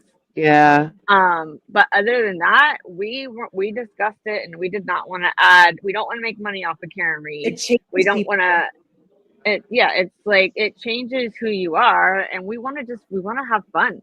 And other people can make a good living off of YouTube, but this isn't what we're doing for a living. This is what we're doing to get away from life. I'm on here to get away from the fact that my kid has cancer and I have to deal with that every day. Well, and this is the thing. I love YouTube. I've been on YouTube for fucking 12 years. Okay. I don't just mod and free Karen Reed, and everyone does it for free. And I go in chats and I love my chatters and I love all this. I love it. And Shari D. So I was modding for this person for over a year. And when I met this person in real life, I went up to them and I go, "Hi, I'm Amy Boston. I'm your mod." And they were so fucking rude to me. Like so dismissive and like I'm better than you, and turned their nose up and walked away. What the fuck? And then had the like audacity, I'm ready to fight right now. And then had the audacity to mention that they met me and made this big thing about it, like, and I was like, "Oh, really? Because you were fucking rude to me, and you couldn't give me the time of day to even like thank me for like being your mod or anything. Not that I need thanks, but if you're gonna be a dick, like." You're a fucking dick. We'll just say, and it's not. I don't not go in their TV. chat anymore. I refuse to mod for them. I'm still a mod. Look at that fuck. TV, and it's not He is such a shit star. He's worse than me. Oh my god. If we it's weren't he. gonna say the names because we don't want to talk about. I'm other not gonna say creators, the but names. It's No. not Turtle Boy, and it's not I don't anybody mod that you Turtle would Boy. think Turtle that Boy doesn't even have mods, does he? No, he does. Oh yeah, I guess he well, does. Yeah. He had Erica and Scott and Altman. Yeah. This is the thing. No, I'm not going to say their names, and everyone can assume who it was, and it's not who you probably think it is. But they're very popular, and if I think people would be shocked. I think they would be fucking shocked because you know who they it would was. Be shocked. Oh my god! Now I know who it is. I'm not. Okay, I'm just gonna say that. Yeah, don't say it. No. And my thing is that if you're gonna pretend to be like some like fucking Christian boy who loves everybody and spread love and everything, and then when you meet people who literally have like done nothing but try to help and be positive in your chat, and you dismiss them and you're fucking rude, you're a piece of shit. End of story. You're looking for money, is what it is. That's how I feel at least. And well, that's how I've always felt about the mods. Is like you bring the energy to the chat, and that you're the one doing all the hard work. It seems like. Yeah. Well, I mean, the chat knows us because we're the ones in there, and we keep. If Shari D, everybody knows Shari D. So even when she goes to other chats, everyone's like Shari D, Shari D. People are like Amy Boston, Amy Boston. And so I was literally modding for like 12 different channels because I wanted to, right? But you're not going to think that you're better than me because you're on fucking YouTube. I don't think I'm better than anybody. I got a real job. I'm on here because I don't have a real job, but I just like hanging out. No, but you know what I'm saying? Like, I'm not on here to take other people's money and be fake. This is who I am on and off the camera. Right, Kevin? He says this. I'm like this all the time. I am what you get, but it's very shocking when you see someone who pretends to be holier than thou, and then they turn around and fucking all but spit in your face like they're better than you. Fuck out my face with that. You don't deserve anyone in your chats. I know. Amy, check the private chat on there. I don't even have my phone on StreamYard. On StreamYard? I got my lights on. Yeah, all the way at the bottom on the right is private chat. Can I reverse my camera? Look at her. Look at the pool. Mm-hmm. Oh, that's pretty. All right, guys, I'm gonna have to go soon because I'm gonna go. It's been I'm gonna go. Real, yeah. I've been on here for almost 2 hours, and did you want to do a follow-up really quickly on the guys from Washington? Because I know they did another. They're still looking for him, and they did another thing today. Can we go back to me being sick? The alcohol's not killing it. That was the saddest thing. All right. So let me find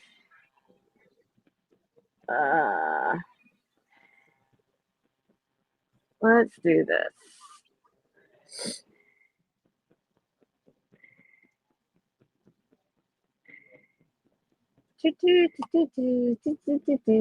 Okay. You guys, everybody needs to take a cool shower before this man comes on. Okay. What? Take a cool shower because he's a damn good looker one. Oh, we get an update. Mm-hmm. Kelly, cool shower and cold does not mix. Just saying. Wait, don't play it yet. Noodles, what's wrong? I don't know. I've had got this breathing issues. She won't congestion go to the since doctor. like last Wednesday. Oh, call your doctor. The same thing happened to me, and they put me on prednisone and Sudafed, and I feel 100 times better.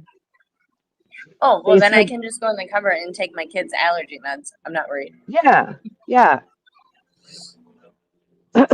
No, I feel Minnesota weather sucks right now. That is same here in Connecticut. It's just been raining. Like yesterday, she was like, Missy said, "Oh damn, yeah, we like Sheriff Thompson." And he's in this guy's good. We need to watch all. Can we watch all the updates, please? I'll watch him all day fucking long. I'll stay on watch him all day long. I bet he looks better than Silver Fox. I don't even think Silver Fox is as cute as he is. Well, I'm still waiting for a picture of Silver Fox from Dina. I haven't got that yet. With our regional partners, the Douglas County Sheriff's Office, East Wenatchee PD, Wenatchee PD, State Patrol, to continue to pursue justice and make sure their voices are heard. You're going to hear further from our U.S. Marshal partners to kind of elaborate further on how they're going to also assist us in the tracking process. We have not stopped our investigation. And again, we understand that the results from our crime lab processing from the Washington State Patrol, thank you, Chief Batiste, for your continued assistance on this, are starting to come back. We want to make sure those are properly processed, additional leads and interviews are conducted, and that, again, our case is ready to go to court when Travis is brought to justice. So I appreciate your time. I will answer more questions, and I'm going to allow the U.S. Marshal Service to take some further questions from you, the media. But again, I appreciate all of you being here. This is the kind of group effort that's going to take to bring justice to this case. Please make sure you keep their names in your mind and that we bring justice back for those young ladies. Girls is what I've understood the family would like me to refer to them as. but they are deeply in our minds, and we appreciate it. Thank you. Thank you, Sheriff. Chief Brown with U.S. Marshal Service, Eastern District, Washington. Appreciate everybody here, being here today. The community support from our law enforcement partners, which the sheriff has already enumerated, and you as a community has been greatly helpful to us. With that support, we're able to involve ourselves and focus on the fugitive investigation. Part of that is to include deploying our rapidly advancing manhunt program. That program brings resources from all over to include funding to support your community, the Sheriff's Department, Border Patrol, and all the other resources so we can navigate the terrain and locate and apprehend the fugitive. We will not stop. We will keep going. He just has to make one mistake, like the sheriff said.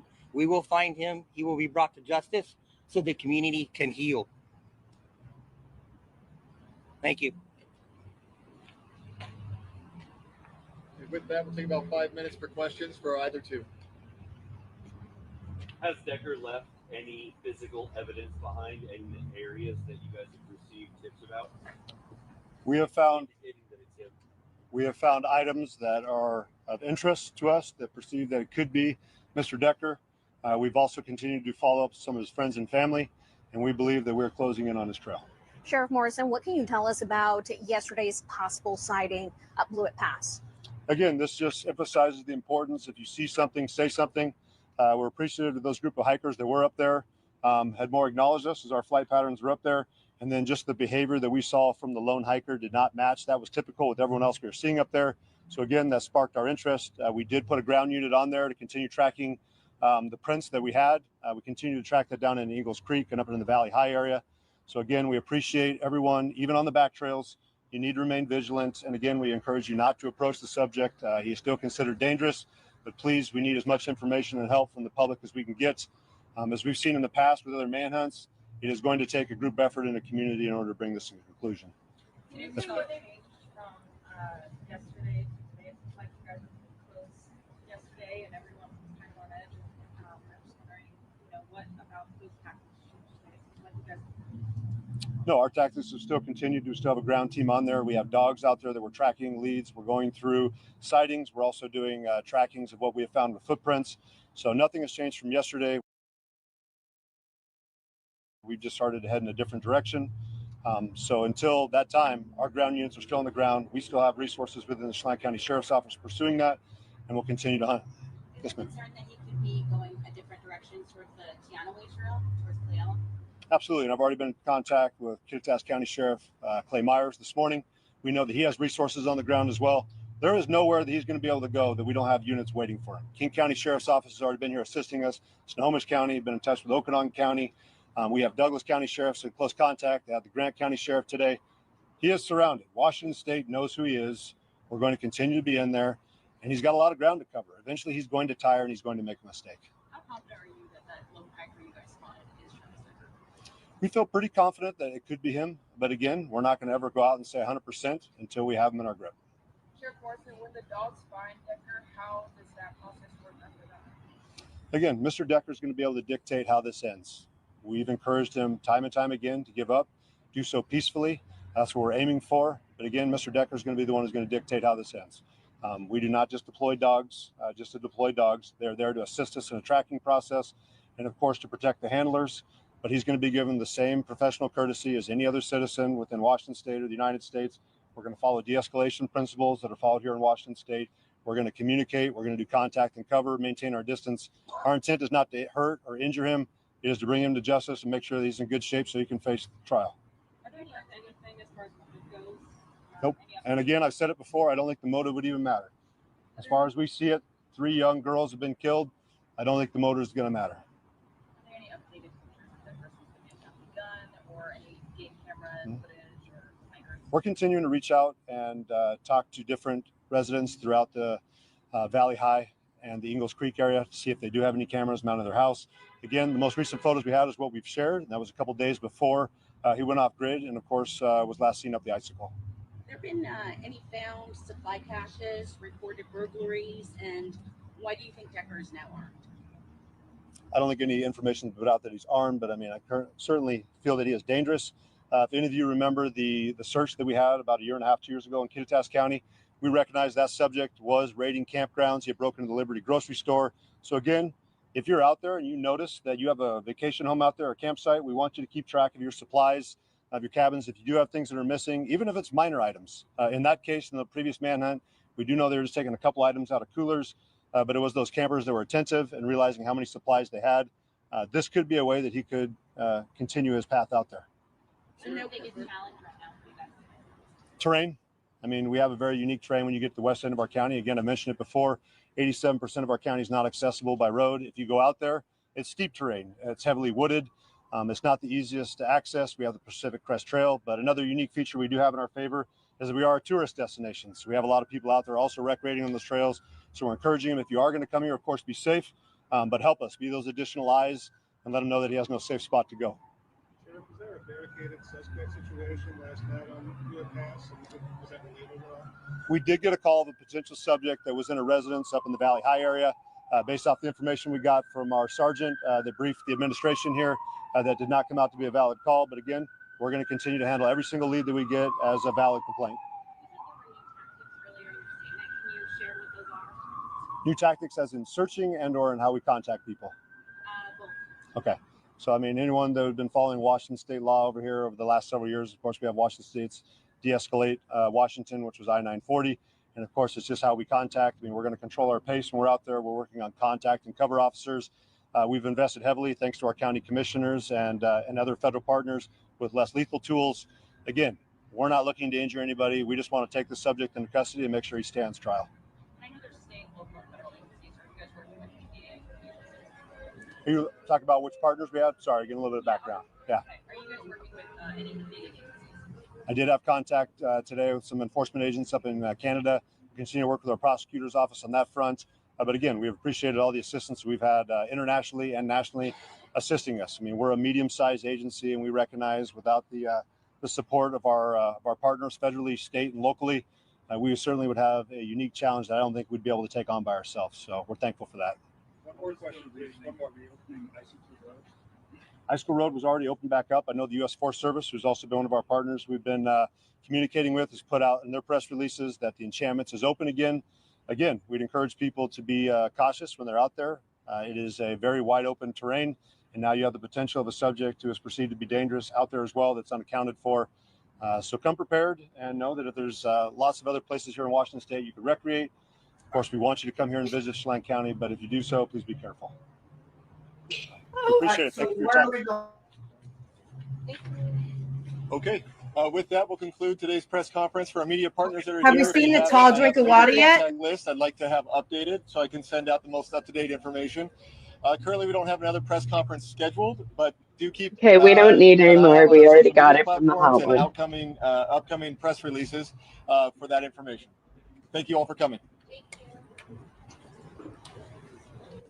Kelly, do you get a sense that this is like a Brian Laundrie type thing? Laundrie?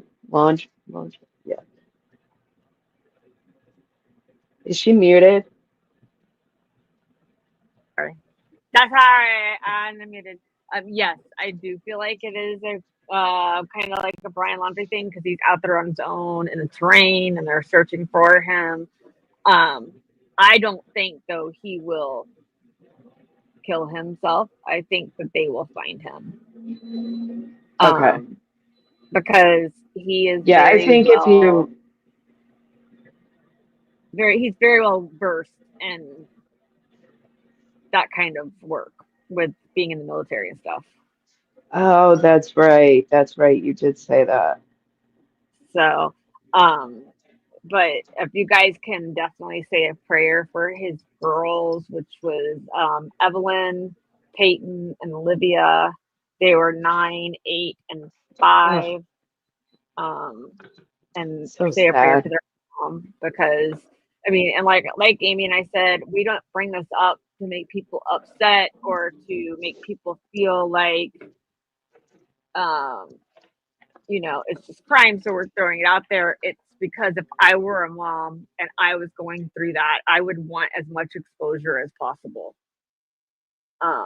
And that's why I do it, because I really do want I want to be able to say, what if when he isn't there? What if he is in Florida? I mean, look at Brian Koberger. He took off and went to the East Coast. He was in Pennsylvania after he killed everybody.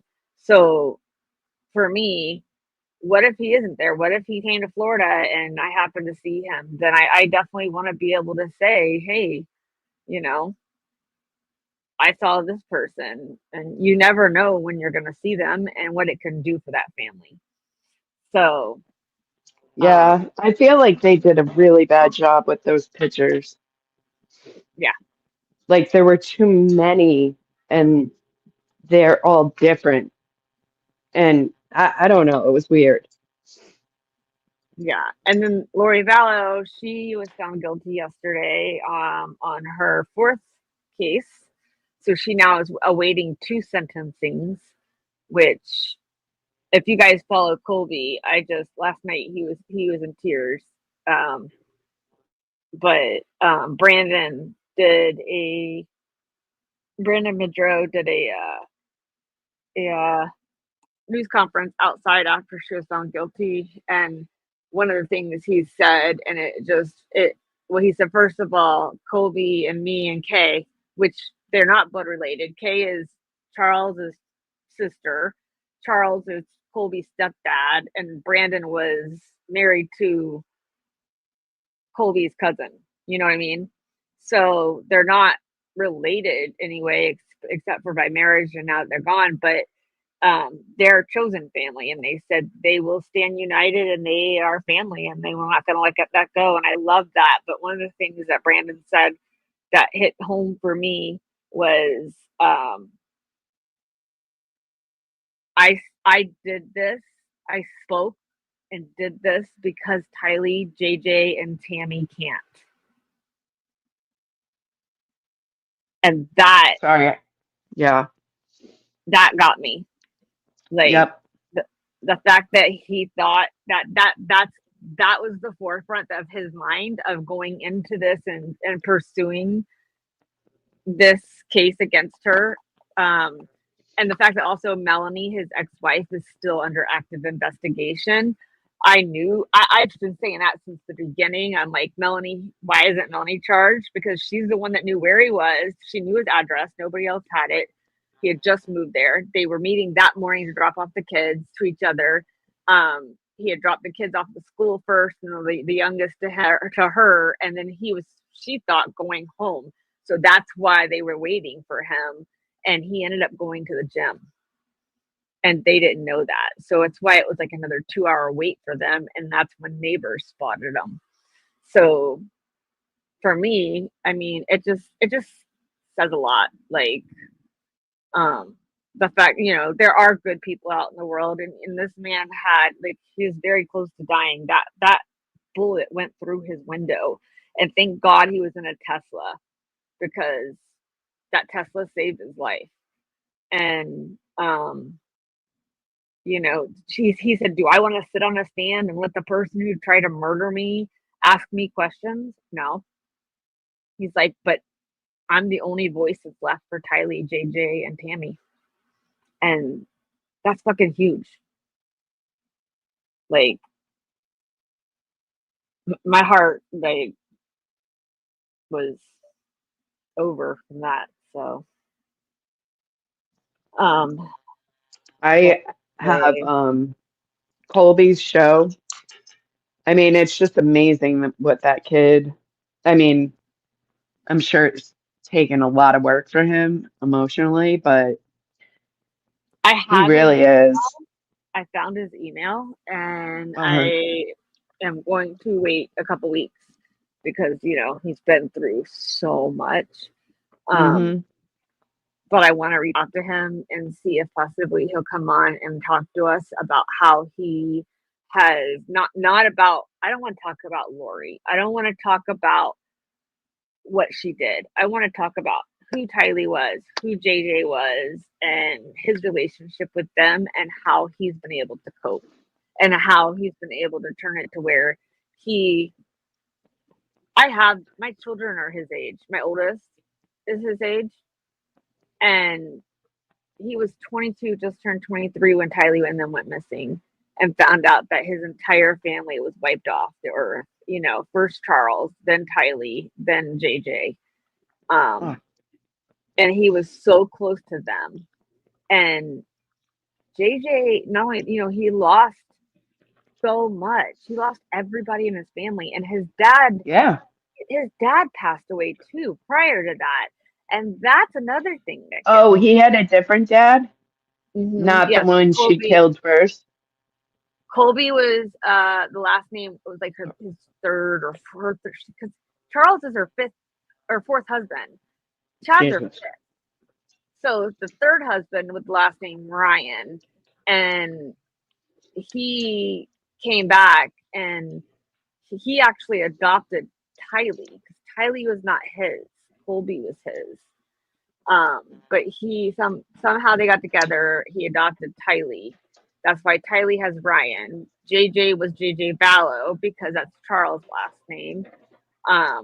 But they went after him because, one, there's money. And Colby said last night on his thing, he said,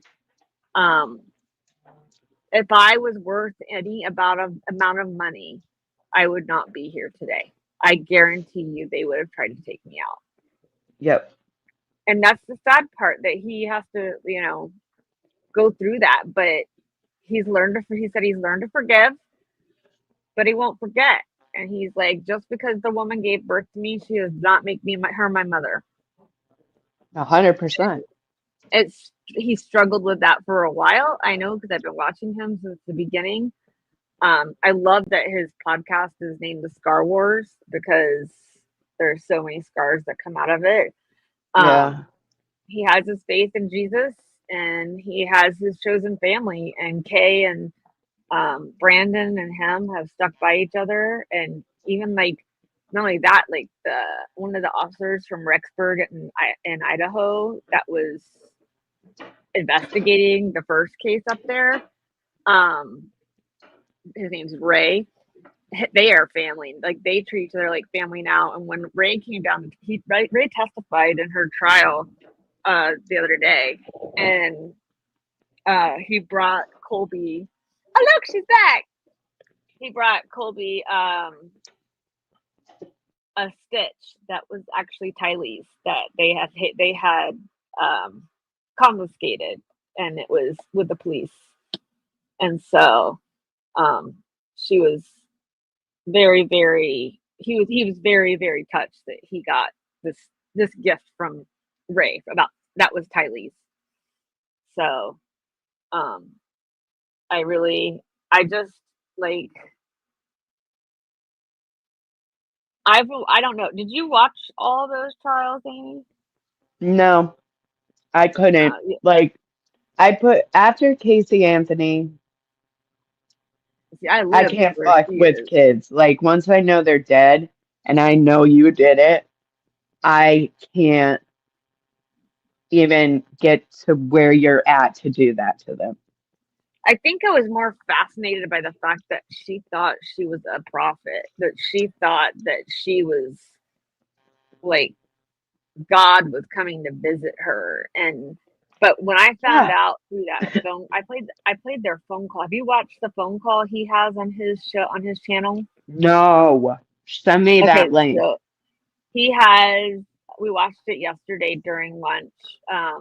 But so Colby has a let me see. He has his own YouTube. Yeah. So he has. Okay. I watch his every live that he has. But he had. Do you know? Also, multiple jurors from their last trial showed up in support of Colby and Brandon.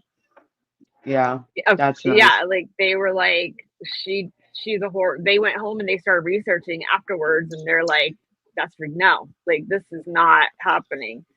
So it's the same thing with Karen Reed, different circumstances, but yeah. You know what's really scary about her is how well she performed defending herself. She was pretty good. I'm not gonna lie. As like, I don't think I could do that. I mean, except Yeah. I will say the first trial she did good. This Mhm. last trial, she was like, I'm a good person. I'm this, that, and the other. And the judge and her got into it. He kicked her out of the courtroom at one time because he said, you keep bringing in your character references about yourself. We will that will open the door for the state to come in and say that you killed your husband and your children and your husband's ex-wife. I think you showed So Did you show us that clip, or did I see the lawyer, post it? And the judge is just like, I've had it with I you. think we Like, did it. We did it last week. Yeah, last week yeah. we did. Yeah. He's just like, come on. Oh, he was. Hell no, that's not happening. Uh-huh. I'll send it to your Facebook. I can't imagine being the prosecutor and having to deal with that. Having so many people be like that's the thing. People say all the time, you have how can so many people keep a conspiracy? Look what's happening. I mean, look at all of the people that you have with Lori Vallow and Chad Daybell and all that stuff. Like, I watched one of the shows. Colby went over a show where 48 Hours did an interview with Chad's kids. Mind blown. I can't even tell you how mind blown I was, Amy. It was so bad. The kids were like, they don't believe that their dad did this because their dad used to be a grave digger and he knows how deep to dig a grave, that he would never dig a shallow grave. Like, that's why Okay, cool. you think That's awesome. that's why you think your dad didn't do it, because Yeah. you think because he used to be a grave digger and it was a shallow grave. And then the other thing, and so Colby has a hard time like seeing the house, and when they have if anybody's out there, the news or anybody, but the daughter literally took 48 Hours out to the grave sites and was walking all over it where Tylee and JJ were found.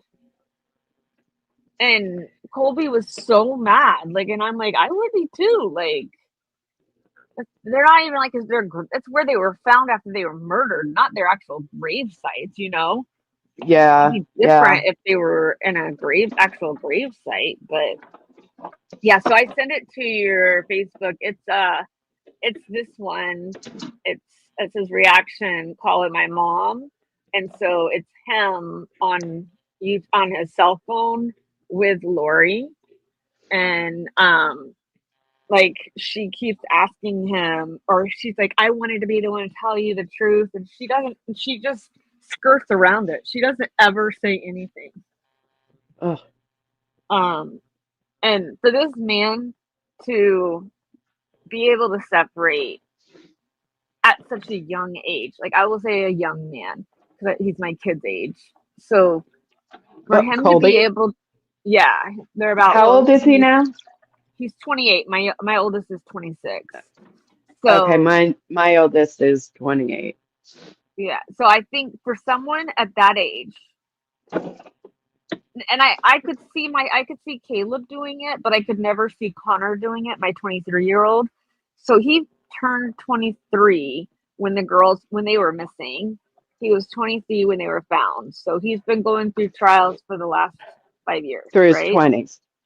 Right. Yeah. For Yeah, him to sit through multiple murder trials of his family, Mm-hmm. and then multiple trials of conspiracy to commit murder from his family, and lose every person in his family because his mom did it. Yep. He has the best head on his shoulders. Like, I can't even. I was messaging him yesterday. I was like, as a mom of somebody that's your age, I commend you and I'm proud of you. Like, most people would. I don't know if I could take it. I know he went through a lot of stuff like to get there, like anger and stuff like that, but I don't think Well, I that think that is, they always say like I look at him, he's obviously the oldest, right? And so not only has he taken the role of an adult, but he's also taken on the role of like a parent, even though they're not there. right. So I identify with that a lot. Well, and he Like when also I, did that with JJ when he was 2 because she left for Hawaii and he stayed at the hospital with him up in Arizona.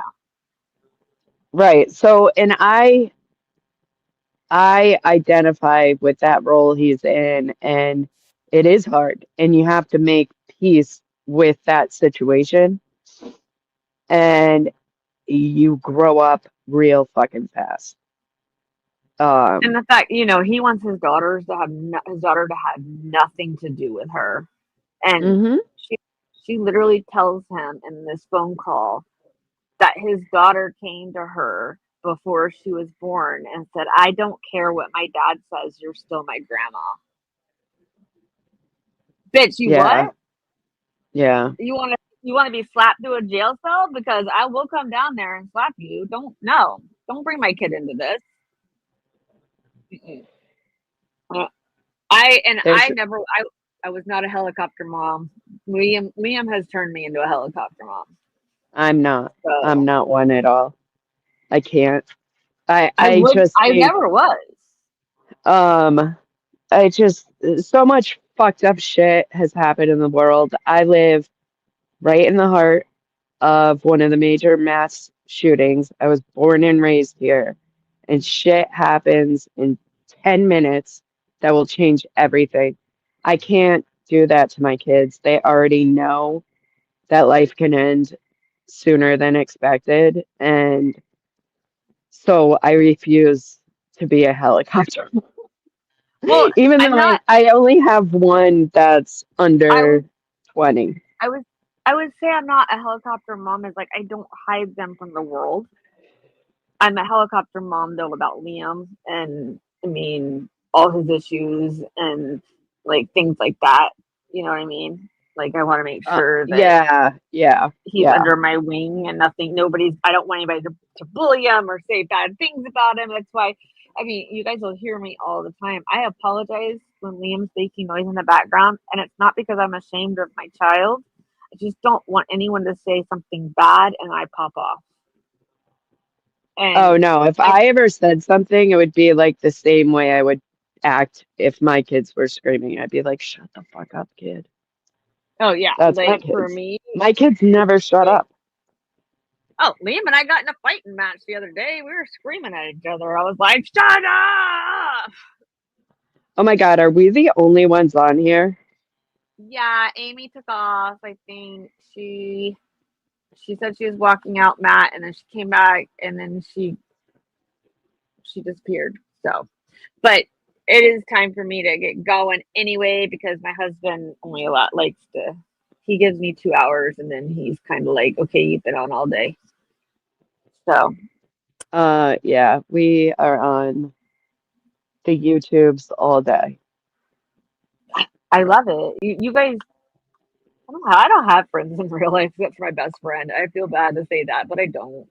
And the people I've met through this trial have made me feel more welcome and more of a person than most of the people I've ever met in my life. So I agree with that 100%. Like I see you, Sherry. immediately, I love We Sherry. see you, baby. We see you, Sherry D. I just been talking my brain off and not paying attention to the chat. So But yeah, Sherry's always in truth and transparency with me. I love truth and transparency, Lana, because I like she Anna a lot. she keeps your mind working, right? I had a hard time in the beginning because she had that damn fire thing that was going off, and it was like beep. And I'm like, I can't. Yes. Like Yes. 30 minutes into it, I'm like, I love you, but I gotta leave. I can't do it. She got it fixed, I think. I had that at my house, so it was like I almost felt like I was at home, which was fucked up. Um, but so with Coburger, I've tried to keep up like in with the Karen Reid, but it's just too much. Like I'm the kind of person that needs to know everything. Like I want to So know everything. Like you ask Amy me and I anything about, decided that we were gonna start before Coburger starts. We're gonna start doing a few Feral Fridays on like really just going into the whole Coburger thing and what Coburger, how it started, where things are, the Dateline stuff, and really just kind of get everybody on track with it. Like not so much of like the pretrial hearings and things like that. We're gonna go into it as jurors, I guess. But it oh, is I gonna be see the live chat streamed. share. Hold on, I see the chat now, Sherry. Lana does not get the respect she deserves. She posted yesterday for the first time on Twitter, and the hate she was getting, I could not. Thank you, I Missy, for I hanging out with us. I know she would love it, like reading the comments out loud because she's hilarious like that. But yeah, Lana does some really deep work, and Oh, I it's was just amazed with interesting. her and like Karen Reid, like the phone call logs and Yeah. how she was No, like in detail with it. yeah, she is so good at that. Like, so I'm trying to follow the Coburger with her, but like, I swear, if you miss one show, you're like, fuck, where am I? Where do I Yeah, that's go? why we're gonna be the we're gonna be the we're gonna know just enough to get into the case and know what's happening, why we're watching it, and then we're gonna be the ones that just start from the trial and just become jurors, like a lot of people did with Karen Reid. I really like that idea because Yeah. becoming a juror, you're kind of sitting back, think like, look at us now. With us with Karen Reid, we know so much about it that we know everyone, the biasness, we know the lies, we know the shadiness, we know all of that stuff. So it literally emotionally just we're just invested. And there's some days I don't know about you, but I will get pissed and throw shit after a court case because I'm like, are you fucking kidding me? That just happened. And So so with Idaho, I kind of want to go in blind almost. I want to go in blind, but I don't because, like Sherry just said, um, it sounds like a lot of corruption similar to Karen Reid. So I know Lana covered another case, I think, with the same police department. I could be wrong. And there were fucked up things in that. It was like kind of like, Karen and Sandra Birchmore or John and Sandra. Um, Right. uh, but where I get like really suspicious is with the fraternities. And I think there's some shady shit going on. And the fact that it's a school, it's a university, and they need to There keep was pumping another in. girl that was attacked that night Yeah, in the there's same a lot vicinity. of shit. So I've got to catch up on I got to catch up on all that shit on Lana's page because So she we're is gonna like, try to do like at least for our side of it, like just some basics so we don't go into it completely blind. But we're gonna stream that. We're gonna stream the Adelson trial. I am tomorrow while we're on verdict watch, if we're um watching something else, while waiting for the verdict to come back. I know Adelson had a case today about a change of venue. Um, and she thinks the publicity is why she needs to change of venue. I'm like, you're not that special, lady. And she when are just they got going to take moved. down the daughter, I the think they're going actual after her ex-wife? next. I think they're going to Jesus. go after her next. They had to get her son first, Charlie, because he's Yep. the main one that started it. Then they had to get Donna because she gonna die. So if they want to get her charged and even anything, they got to do it now because otherwise she'll never be held accountable. And I think that after that, I think they'll go after Wendy. Yeah. So, because Wendy needs to. The girl wrote a book for a nonfiction book, or a Oh, nonfiction book, and it is speaking of about books, her freaking murder people, her murder of her husband. speaking of books, I also want to follow what's her name? Corey Richins. Oh, we're gonna do that one too. Yeah. Amy and I have a whole list. Like we've just both like on weekends when we're not on live or whatever, we'll like send each other, hey, like we're gonna do Sherry Papini, we're gonna do Gabby Petito and Brian Laundrie, we're going to do Well, did you say Sherry Papini? yeah. Okay, let me just point something out. The number one thing I learned about Sherry Papini is the reason she went Crazy. to federal prison is because she lied about who took her. So guess what? Jim McCabe can go to fucking prison. That's all I took away from Sherry Papini because she is so crazy. I really do hope So, that when people are talking about that, the doctrine that the FBI can come in after there's a verdict, and then swoop in and do stuff, because right now they can't do anything while the state has a case. I hope that that is the God bro, honest truth. I don't want to Sherry's gonna know exactly what I'm talking about, but dude, I think this DNA with Sandra Birchmore's baby is gonna open up a whole new fucking can of worms, and I think it's Every gonna one of those explode. police officers that slept with her need to be tested. Just saying. Well, I think everyone on those docks needs to be investigated, and Farwell I did don't it, know. and he did it for no reason, and because he wasn't the baby's daddy, but he still did it, and he also deserves to be punished for what he did prior, because he groomed her.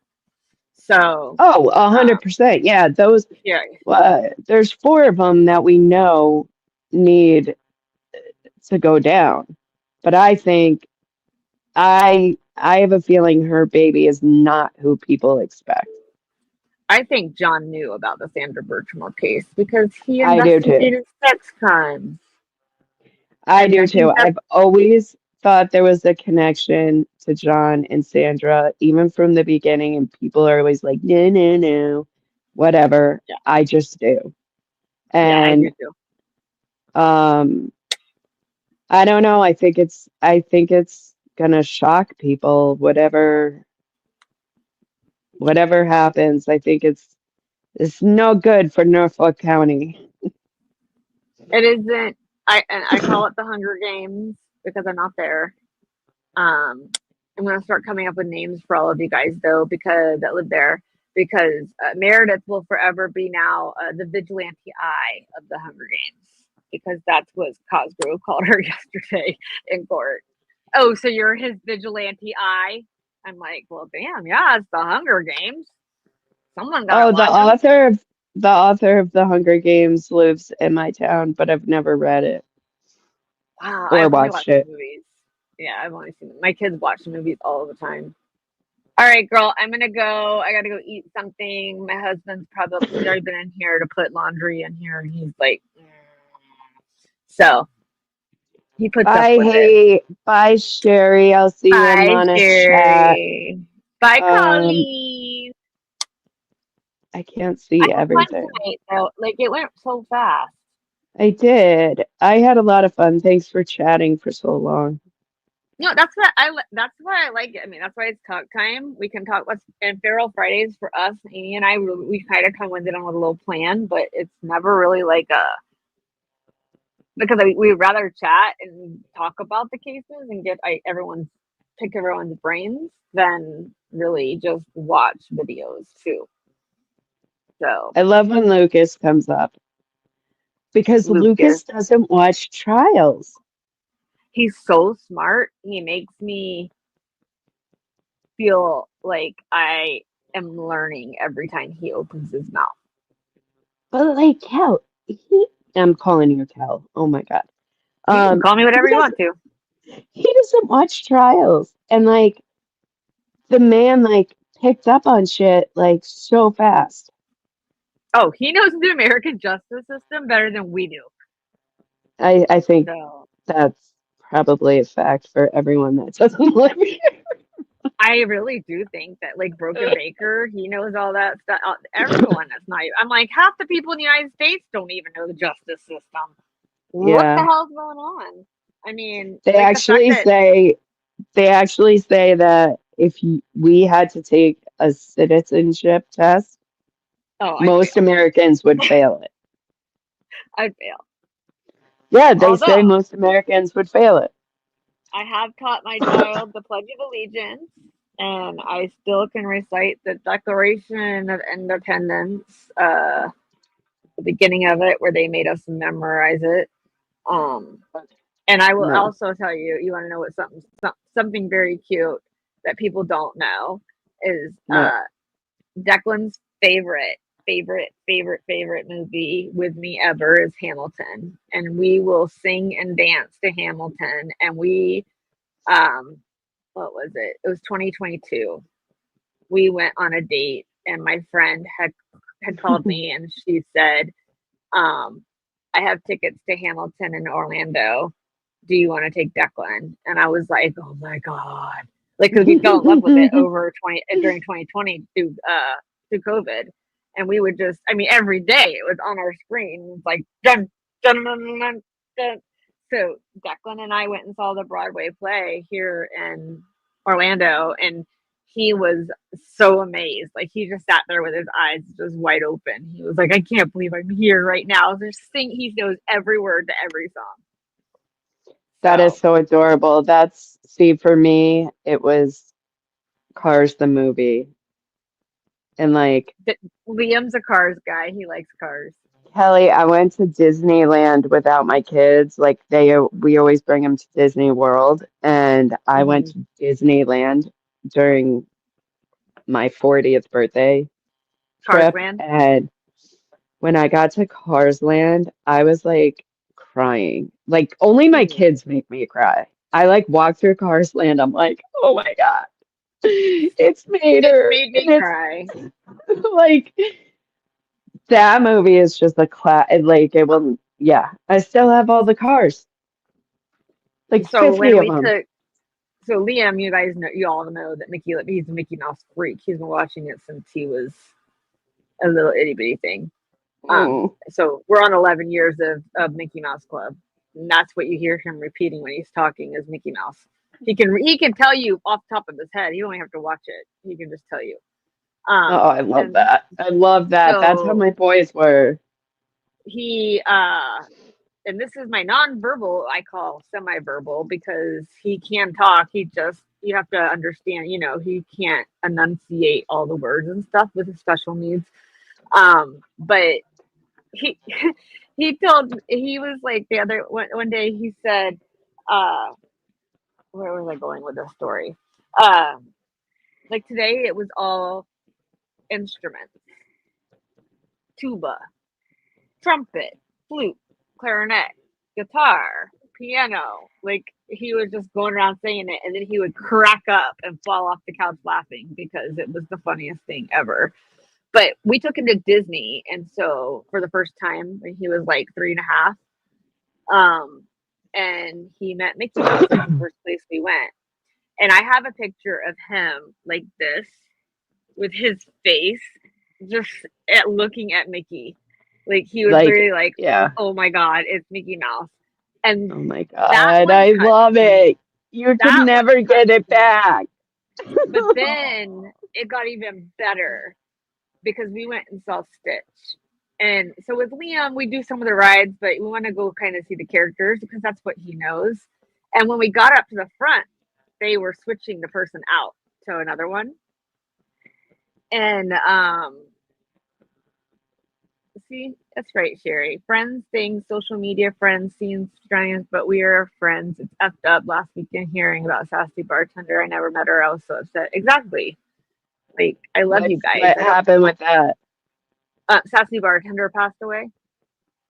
Oh, that's awful. Yeah, she was Wasn't she one of the like parody accounts?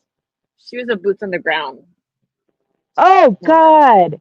Don't tell me Yeah, that. Was she the one yeah, with cancer yeah. I think so. Yeah, that her husband would like they'd go to like the cancer treatments and then go to the I believe standouts? I believe that's her. Yeah, Oh God, that's awful. yeah. So then the other thing for me was we went right after there. We went to Stitch, and we moved him out. Okay, I brought a new one out. I'm always nervous because I don't want to apologize to people for my kid's autism. I'm not ashamed that he has autism. I just don't want other people to feel like they don't know what to do. You know what I mean? I'm like not uncomfortable, but they Oh, just I like, know what you oh, mean. what do I do? I And know what you mean. so like for me, it's nothing. I don't care. I don't. My kid has autism. I love his autism. It's a superpower for me. So, but he goes, he goes in there, and that Stitch spent 15 minutes with Liam while everybody waited in line and just let Liam touch his nose and Oh his my God, that's face awesome. and That's just was awesome. like hug, like, you know, Liam could give kind of the Liam hug. Liam doesn't give hugs. And then like, but Liam was, I mean, the same. He was like, oh my gosh, like he was so enamored with Stitch. And the fact that he spent 15 minutes with him and then was like, let's have a family picture. And I'm like, okay. And so they started taking pictures and I was like, this is fucking amazing. Like I've never seen anyone. Yeah. Um, I've never seen That's anyone. in Disney, right? Stitch? Yeah.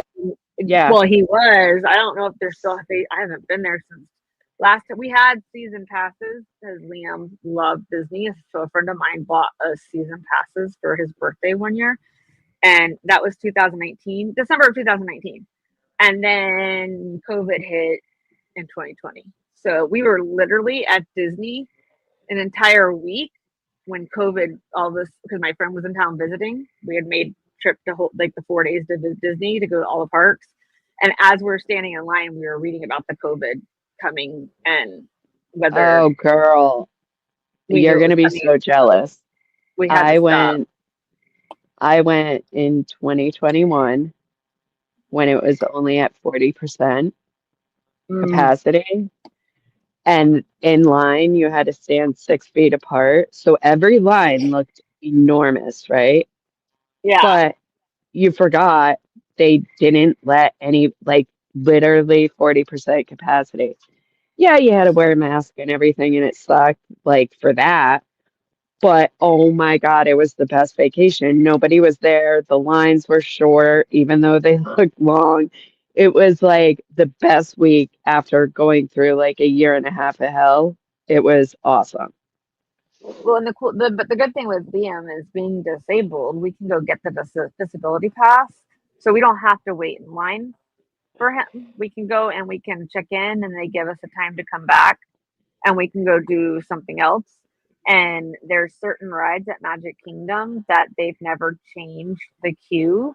So there's a lot of queues that you can just take their wheelchair stroller in, but there's some that I knew of that you did they couldn't. They were still there from like when I was a child, and you still Oh have to go yeah. to the exit, and you get on right away. Yeah. So like Thunder Mountain Railroad, he loves it, and we never had to wait. We waited maybe 10 minutes. My kids just went down in April and Thunder Mountain is closed. They're changing it into They're fixing the queue. I think my kids said they think it's going to be Cars Land. And Well, so, that makes sense because it already has yeah, the mountain. right. So they're gonna like refurbish that. And I'm hoping I actually love that ride. So, All bless right, you. girlie, I gotta get going. All right. Good night, everyone. Good Sherry night, D, guys. I I'll love see you you guys. in Truth and Transparency. We'll And RIP you might Sassy see Bartender. you might see me and Amy pop in with maybe just not an actual live, but maybe Oh, yeah. No, I'm here first a for anything. a premiere, like because we were talking about like we did with Harmony. We just did like a recorded one and sent it. And that one went over pretty well. We were actually happy about that too. So, but I like the lives because I can talk to everybody. So, but all right, I love you guys. Bye, guys. Bye, Kel. Thanks for talking to me forever I love and it. ever and Thanks ever. for hanging out, my love. My backseat Amy. Amy in the backseat. Seriously, this morning I literally texted Amy and I was like, I almost called her backseat Amy. I would have felt horrible. Every time She I was come in the like, chat, she goes, Amy in the backseat. I was just like, I can't. I felt so bad. Like I didn't want to say. So I didn't want it to sound bad.